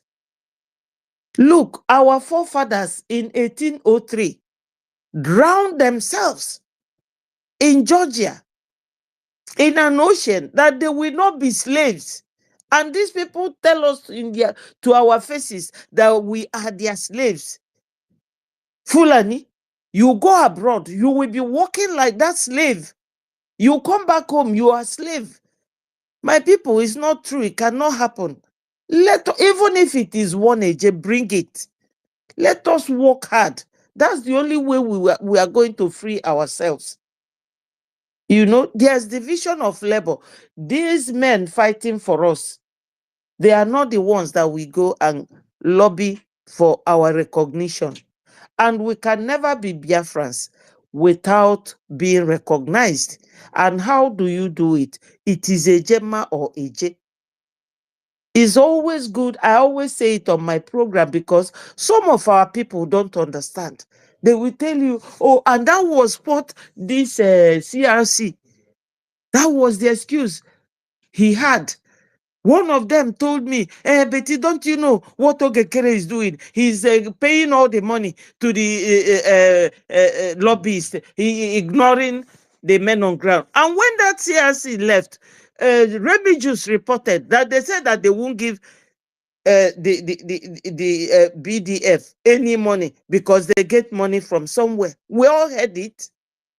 So these Igbo people, wherever they are, they will be showing up in a very negative way. And they beat my imagination. And all these people with colorful and fine qualification followed him. Followed him. Because an elderly person like Mama Dabo does not know what resolution, conflict resolution means. That if a conflict arises like this, as an elder, he will sit down and sort it out. And he ran because what they have been looking for, a way, because they all deceived PM. They all deceived PM. Big time, including Van, who will tell you, I will count my 10 toes and my 20 toes. I am the armored bearer. Are you an armored bearer? And you are telling somebody that your man you are bearing his armor brought to be your lobbyist. You are telling him to come close. that you will not succeed. What does that mean? Sometimes I will be thinking, what is wrong with our people? How do you think that this Biafra will come? From the heaven? You know, when you pray, you go to your bed and lie down, then the thing will come down from your prayer. Let us see. You cannot do anything or succeed in anything because you are praying. You have to couple your prayer with action. You know, they think, oh, Ogenkere is giving us bribe. Ogenkere is giving you this. They even said it, that Ogenkere bribed me. Oh, 247 said it. That's Ugo Chukwu. He said it. An Igbo man still. Wherever they are, they will be posing like they are too intelligent. Eh? If you people know what this Van Van Van did to me, this is my information minister. Ask him how many times I have cried to him. What Van Van Van was doing to me. They always want to intimidate, always want to show that they are sensible, that they have no sense at all. You are telling Elias to come close, that he will not succeed. Meaning what? But you were there that day when PM brought these people to introduce to Biafrans, because that is the only way we will be recognized. And thank God today that APM is not deviating and he's not looking back. He's not a man of many words. I love him for being a man of action, because everybody has their own nature. PM likes to dance. He likes to play games and things like that. But in his action, you will see the other side of him. It's not everybody that we will all not be behaving or acting in the same way. But at the end of the day, you're supposed to know what your goals are, what you intend to achieve in life. It has always been Igbos. Sunday Igboho came, and even Obasanjo, who was once a president of Nigeria, traveled to, when he was held at Badagry, or is it Cotonou? Obasanjo went there. Wole Soyinka went there. Even Akintoye, Professor Akintoye went there to go and see Sunday Igboho. It was only Wazirike, when he was alive, that went, I've forgotten his name, something, that elderly man that later died. He was the only one who went to Buhari and said, give me Nnamdi Kanu. I will make sure that anytime there is court hearing, he will appear. No, but these other ones are just there to use our people for money making. Why is Hopeless Uzodinma living in Abuja, being a proxy governor? You know, by law, by right, he is no longer, once he left that government house in Imo State, he is no longer the governor. But nobody will tell our people, because you're supposed to be there to maintain that very immunity as a governor. But because his hands are not clean, that's why he's scared. Ngozi will be claiming to be an Igbo person, and Ngozi is building a whistle that will poison all our people. How can you be blowing whistle when there is war against our people? That will show you people that she's a Fulani person. Both her first husband and her second husband, that she got 4 daughters, they are all Fulanis, because Ngozi is not an Igbo person. She only learned how to speak Igbo when she was in Igbo land with her parents, and she left when she was 12 years. Our daddy told us today. And that the BMO doesn't say what it doesn't verify. So we all should know that no matter what we say, no matter what we do, the nitty-gritty here is donation, donation, donation. We need it, my people. There's a lot of sabotage, and that sabotage is from no other than Igbo people. Shetima, when he was a governor, he hid the head of a terrorist in his house in Borno State. And he worked his way out to become the vice president. And in fact, I have always said it, Sultan of Sokoto have been the ruler of Nigeria since 1960, when Nigeria had their independence till today. All these governors are just cover up. Very, very much so. They are cover up. It is the Sultan of Sokoto that rules Nigeria. And my people, we can't go ahead with these people. We have no common tradition, no common culture, no common knowledge, no common religious belief. So how can we be there? Okay, think of it like this. For those of you who are one Nigerianists, if Europe is 44 nations, because if you go to Google, that's what it will tell you. And let's assume that Nigeria is half of Europe, but Nigeria is almost the same size as Europe. Nigeria is just one nation. A very easy access to the usage of this same Europe. Is only in Africa that you will come. Europe will be sharing us like cake. What Onyendu said in that interview of our PM, he says, Simon, do you know that Cotonou used to be owned by Germans, but when they were defeated, they gave it to French people. So we are just now like a commodity in the hands of Europeans. I'm not going to go into all that, but these are things we have to consider. We really need to work very hard to pull ourselves out of this slavery, because it's enough. No matter how educated you are, you will be working like a slave for the Oyibo man. You will go to Nigeria, Fulani will draw a line for you that you will not cross unless you do what they want. They can never take our land for Ruga. God will forbid it. I can never cover my head like a penguin in the name of wearing hijab. That is not my orientation. I'm even getting angry for Christianity, because religion is one of the things that is destroying this whole world. Even when I was reading what Donald Trump was telling them at the UN, he said to America, Britain and France, that you people allow these aliens and look at what they are doing to your country. This is what we are going through. We have been going through since 1920 something. So my people, we should all understand that Fulanis, they don't forget.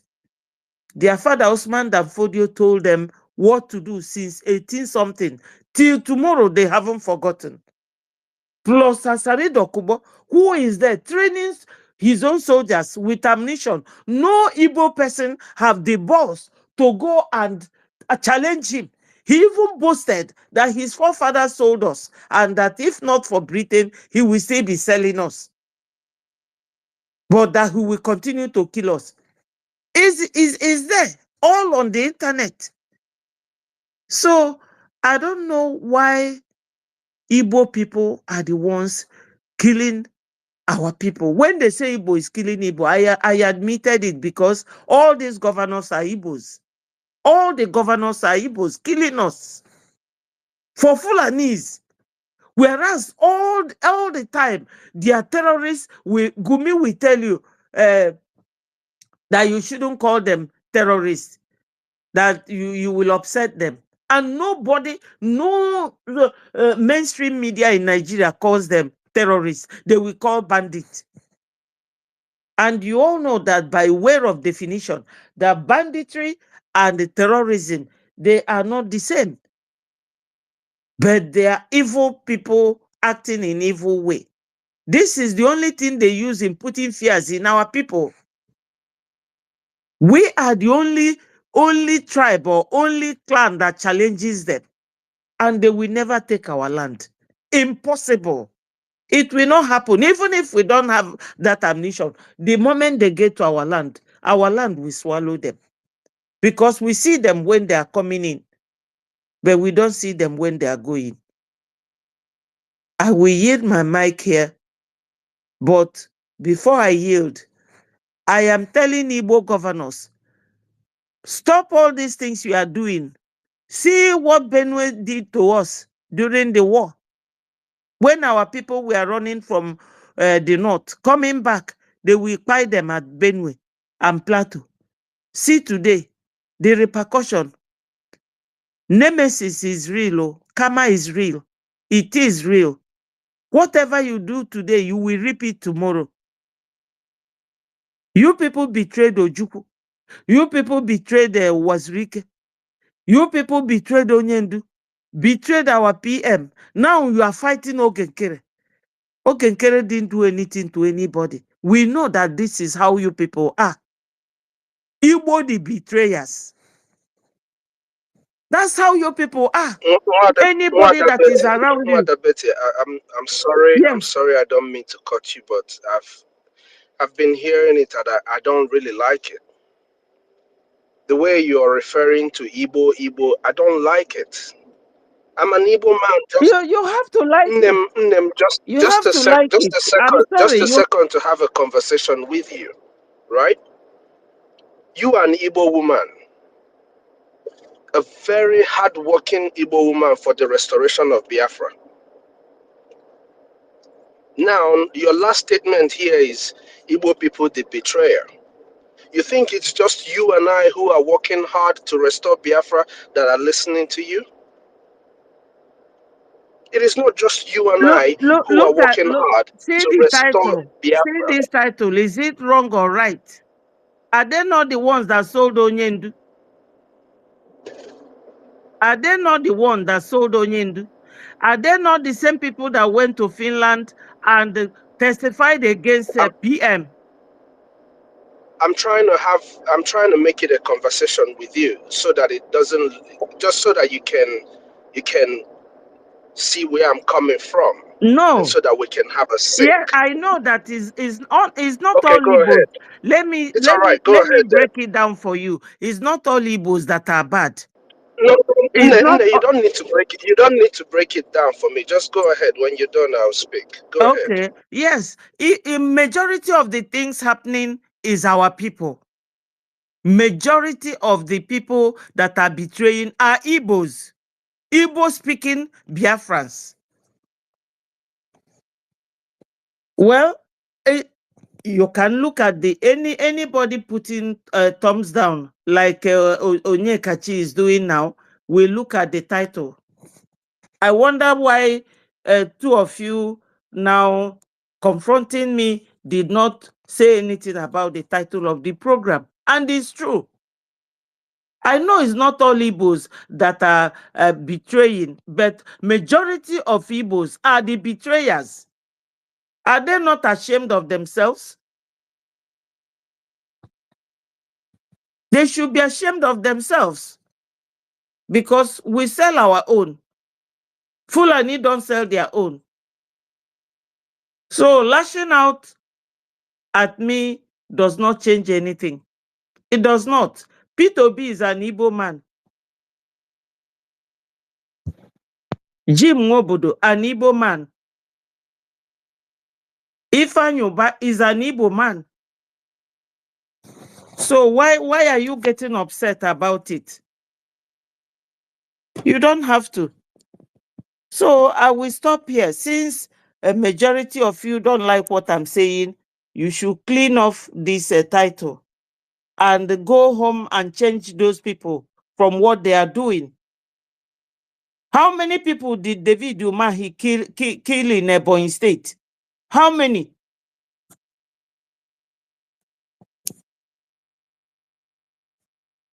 Well, if your Igbo people are angry, let them change.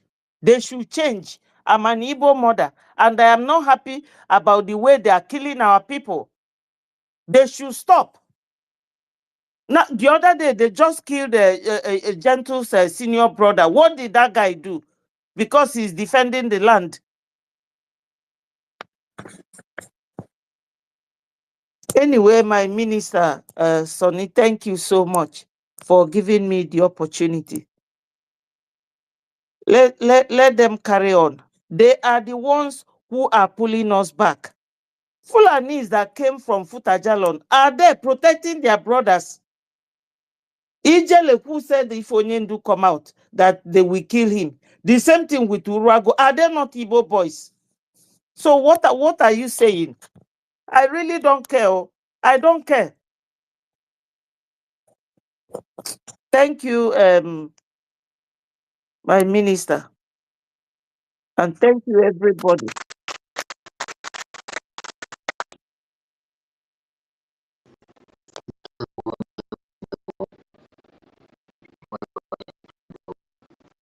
To everyone. Who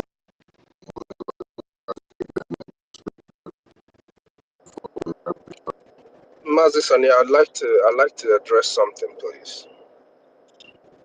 go ahead. See never repents, and so after Yes. Greetings, everyone, once again. My sister Betty, I'm going to speak to you directly, and then I'll make a general comment. And what I'm going to say to you directly, I just need you to hear me. When one tries to correct, in fact, this is a general statement. When one tries to correct something that is wrong, that doesn't mean the person is lashing out at you. And that doesn't mean that the person is upset with you. I'm not going to be angry with you. I don't have any reason whatsoever to be angry with you. But I have every reason at this point to correct what you were saying. I have every reason at this point to correct what you were saying. Okay, I'm listening for your reasons. Your references to Igbo in your comment is very wrong. The people you calling their names, the governors and whatever they are, senators, local government chairmen, whatever they are in the political sector, representing our people are all Igbo, and they are representing Igbo people. But they are doing the bidding of the people who sent them. If they are representing the territory that is for the Igbo people, are they going to go to Yoruba land to commit these crimes? Is a Yoruba governor going to come to Enugu State, old Enugu State, to commit these crimes or to do all these things? No. Adewale, whatever they choose to answer, Mohammed, Ismaila, whatever their names are, they're not going to come to our territory to commit these crimes. They will do it in their land, just as the politicians in our territory will commit the crimes in our land. The people that are fighting you to stop the restoration of Biafra, they are all from that territory. They are fighting to prevent that territory from gaining what it is fighting for. But when you speak and you say, Igbo people saboteurs, these Igbo people do this, and it is wrong. It is wrong. When I spoke earlier, I don't know if you heard me. I made it very clear. Some of these people bear Igbo names. Some of them answer like they are from our place. They have mixed in with us, but we know they are not ours. And that is just the simple truth. But when you want to speak and you're saying, I mean, at the point when you said Igbo people, the saboteurs, or whatever, however you put that, I don't want to misquote you. I just couldn't take it. Please, Mr. Snow, Mazin Namde Kano, Mr. Snow, you did Nne, not just come let me here to let analyze me what I say. finish. If you have any Can contribution, I please speak, make your please? own Can I speak? contribution and leave mine alone. Please make your own contribution and leave mine alone.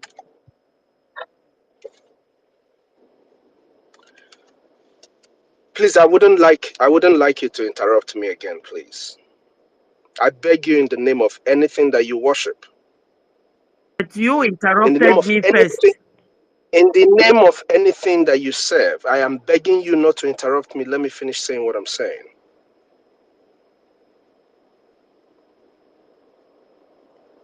What I am telling you is this.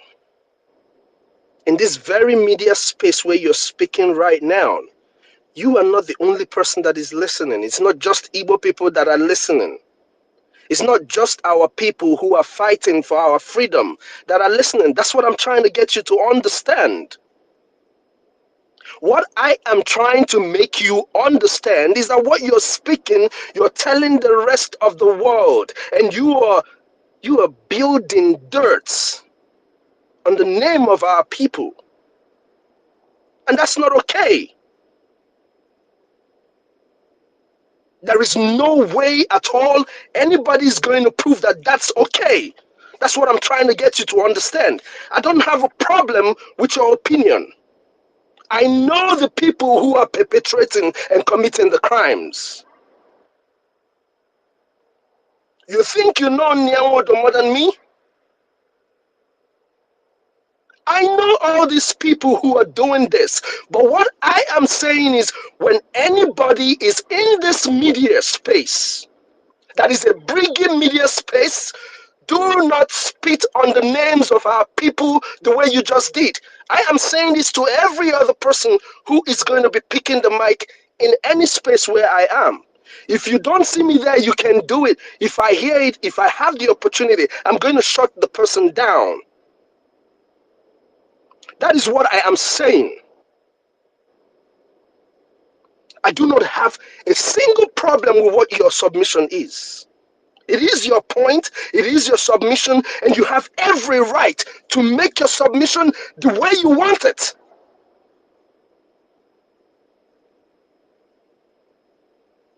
But you cannot say, Igbo people did this, Igbo people are this, Igbo people did this, Igbo people are the demon, they are the devil. But then you say that Mazin Nnamdi Kanu, an Igbo man, is an angel.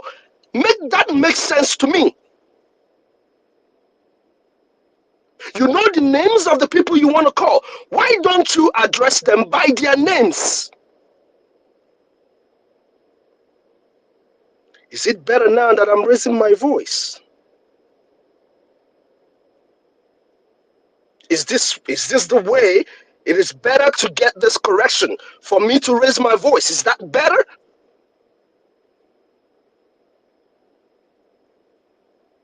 Nah, I am never going to,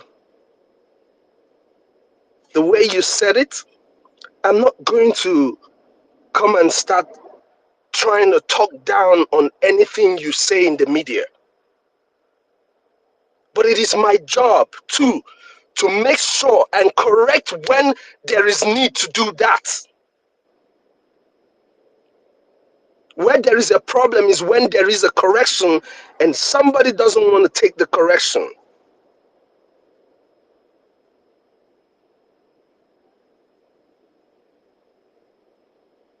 We are representing Biafra people.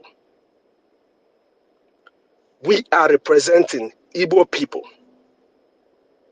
And we have been here hours and hours trying to do the right thing. There is no reason why that general statement, Igbo people this, should be on people's lips.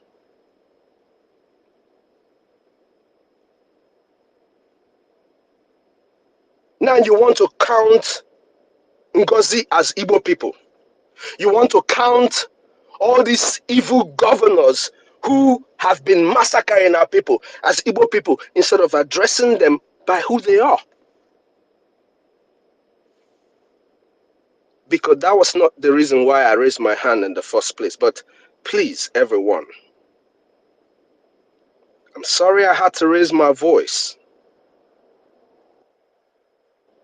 But please, everyone, when we're making submissions in the media, we should remember we are not just speaking to our people. We're not just speaking for the listening or the hearing of those who are fighting against us, but there are also people who are trying to understand why we feel that the leaders or the so-called leaders who are from our land, that they sold our leader, why the leaders of the north are supporting terrorists in their territory.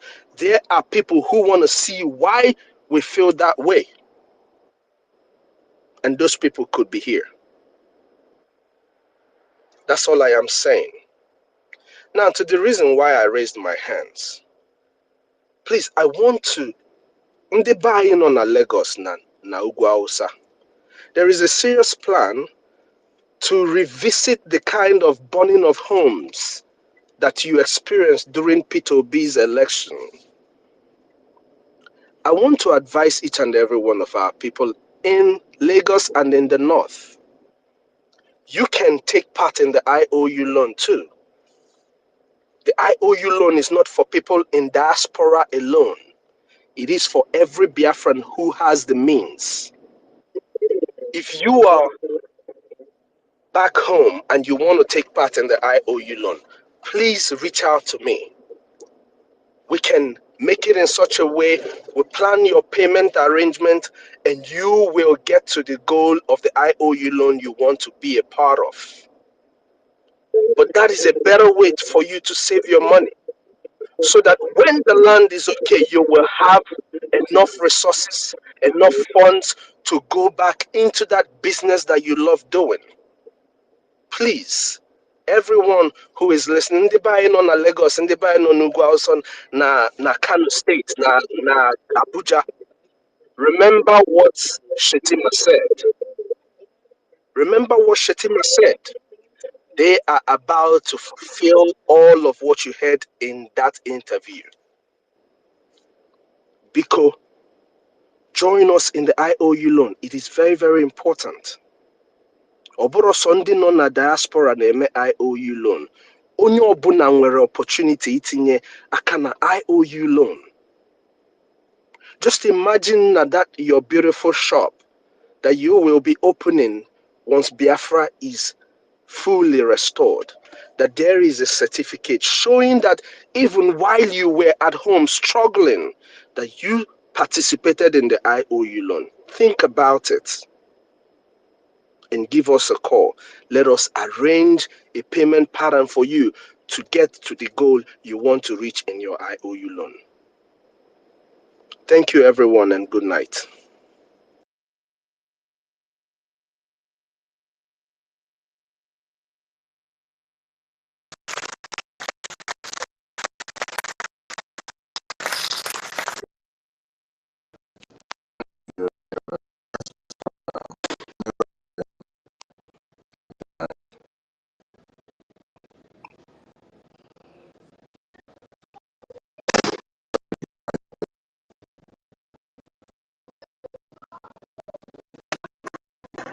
Never again.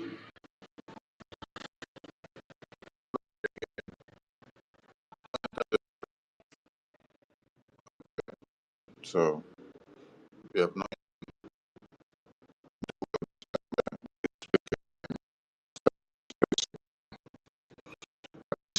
invitation to all the Biafrans who are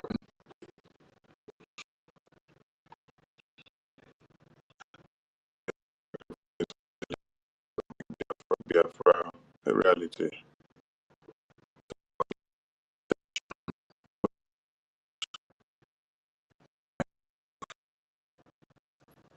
And to everyone, sacrifices that are working against BR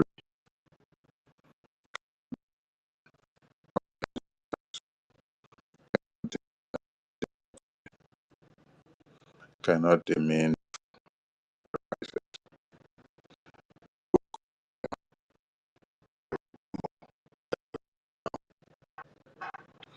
And if you're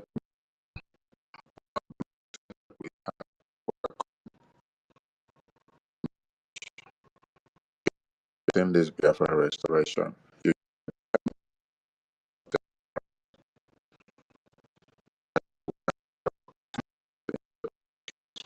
forward, you're making a very big mistake.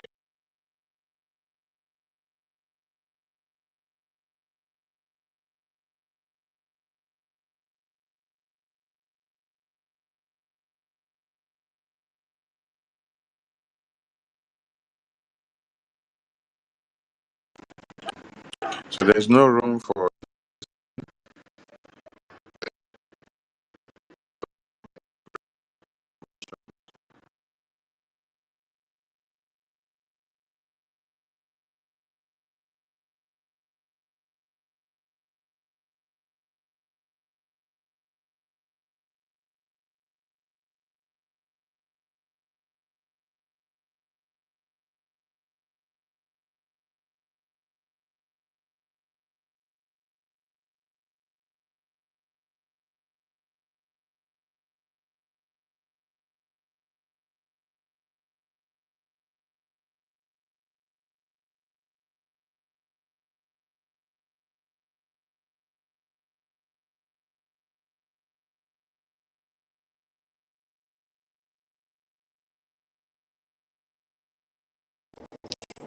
think of what to do to bring sanity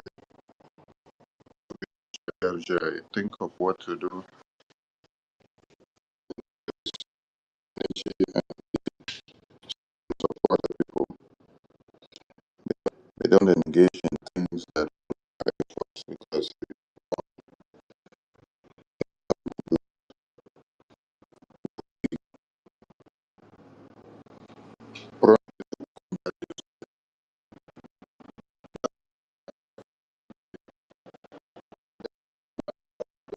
the woman that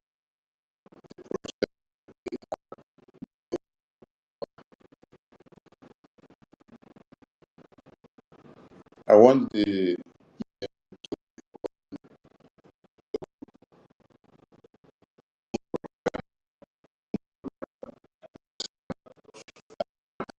attack on the media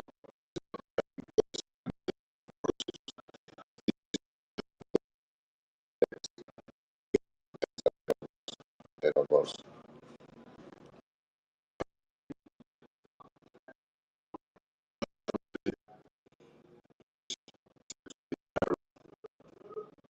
because we're at war.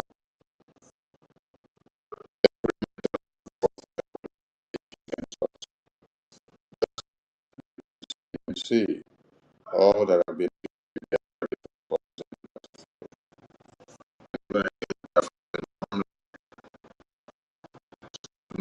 nothing that the media will be very every arena. So please talk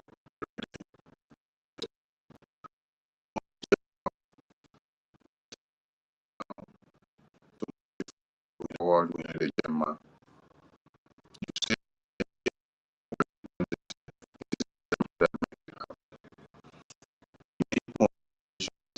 In Washington DC, Gemma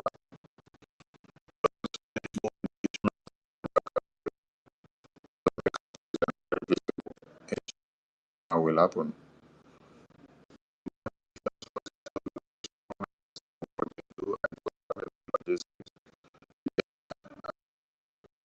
Everything called ego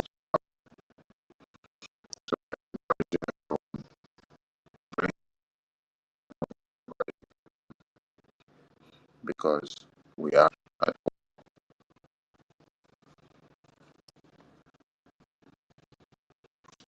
war and was telling that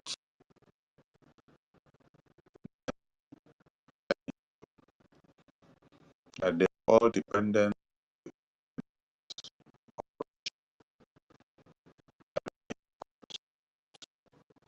on guys.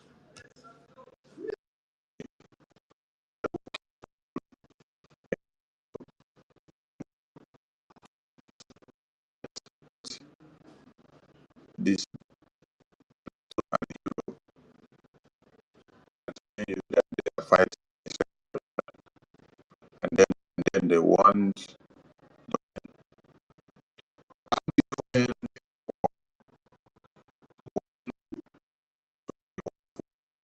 war.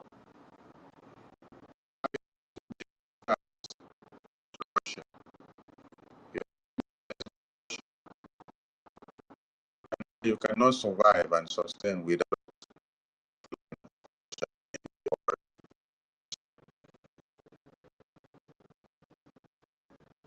Every money that you pay in negotiation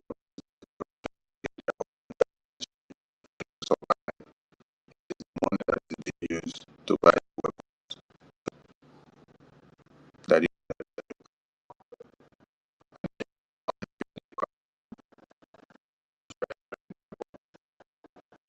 you now go and buy your own and then because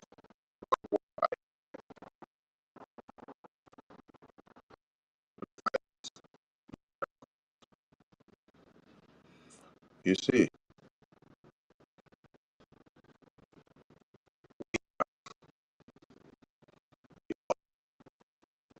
and the guys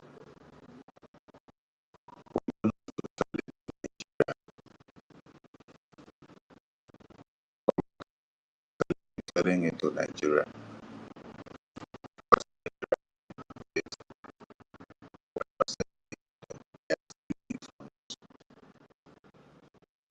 So we are not selling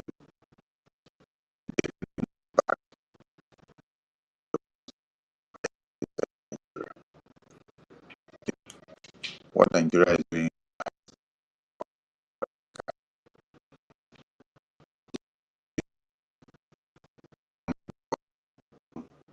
war against us,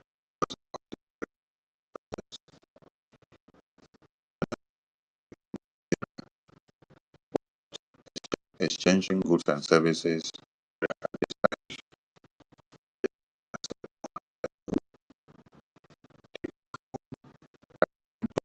Lose here at the Nigerian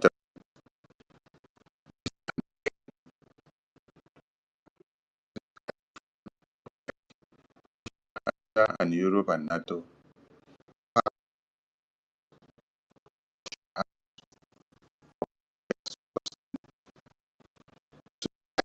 Actually, the people.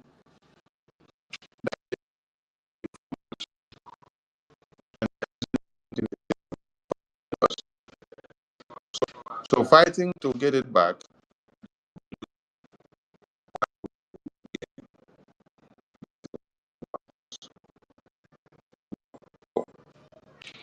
because you have independence, you fight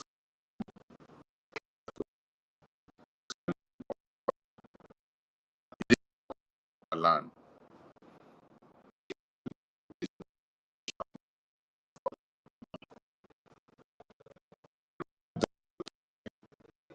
And we reject them forever.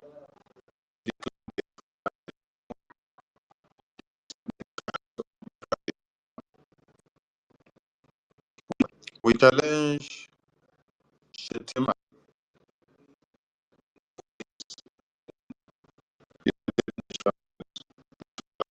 Assembly in New York.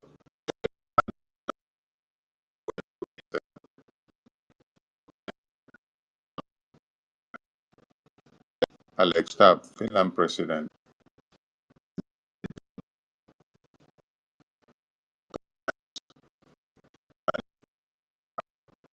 APN,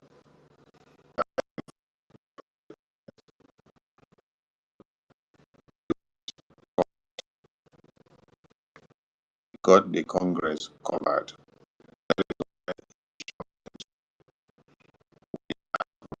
The matter of the killing of Martin Namdekano to the Congress.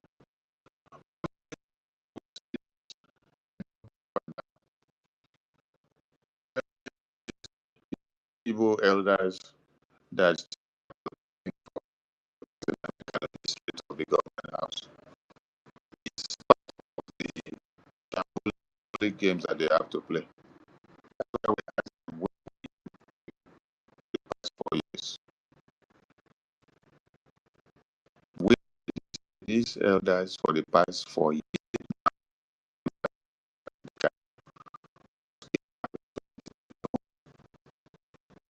to cover your mouth all this while.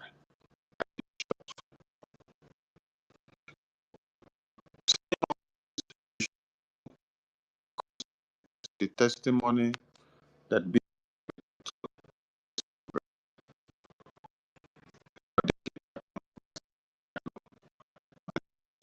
of our Prime Minister by Finland. The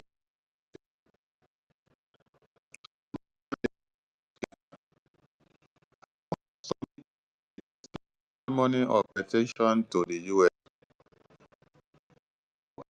pointed out the trust of Nigeria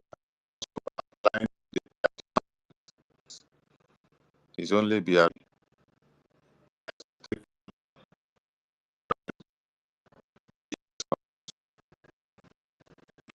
Even IPOB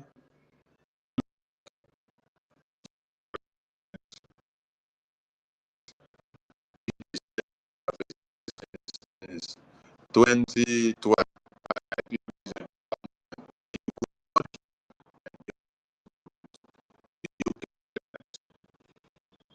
The Biafra Republic government yesterday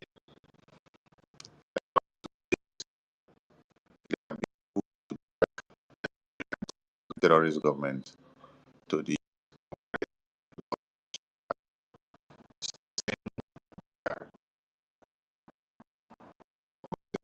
American and committing international crime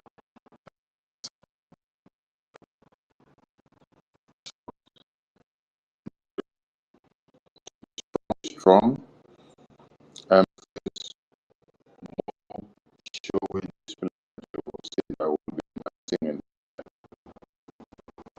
because more are coming.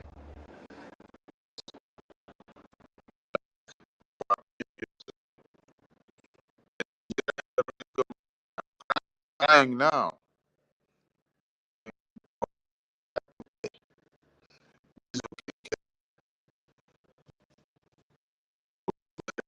Quiet.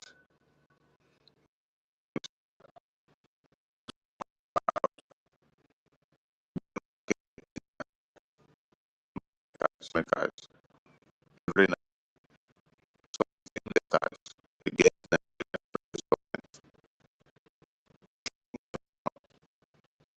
the first was a public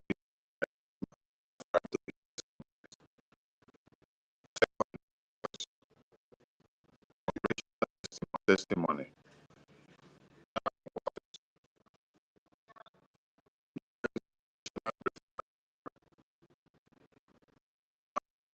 Is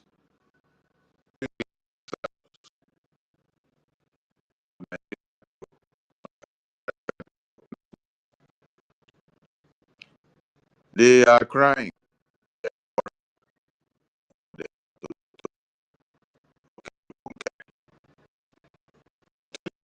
I love you now. You need to be strong.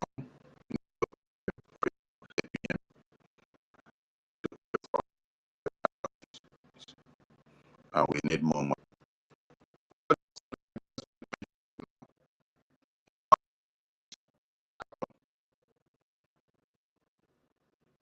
I want someone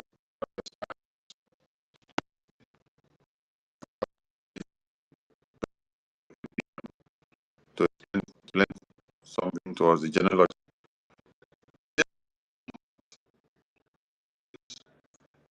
Yeah,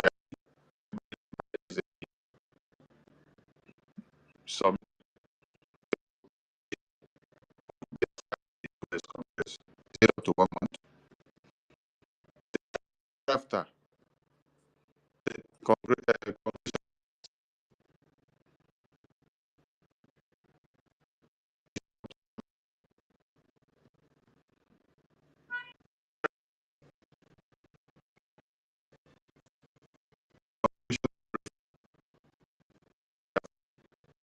Is it up to 1 month? America, all these things that I'm talking about now.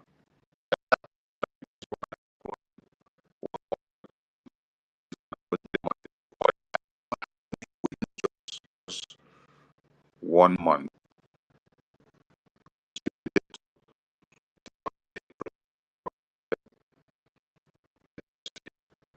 So that you will understand.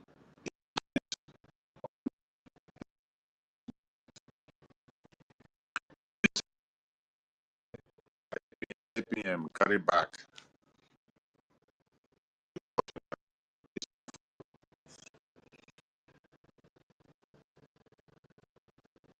They say you do Photoshop photo.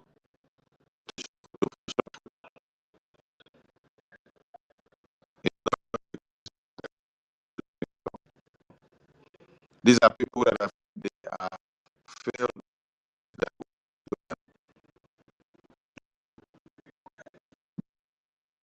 under slander and to destroy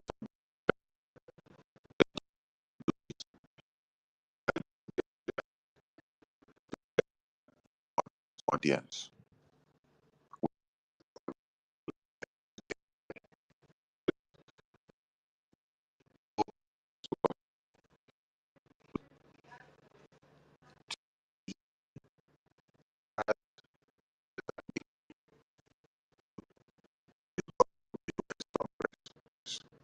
And that is where you are.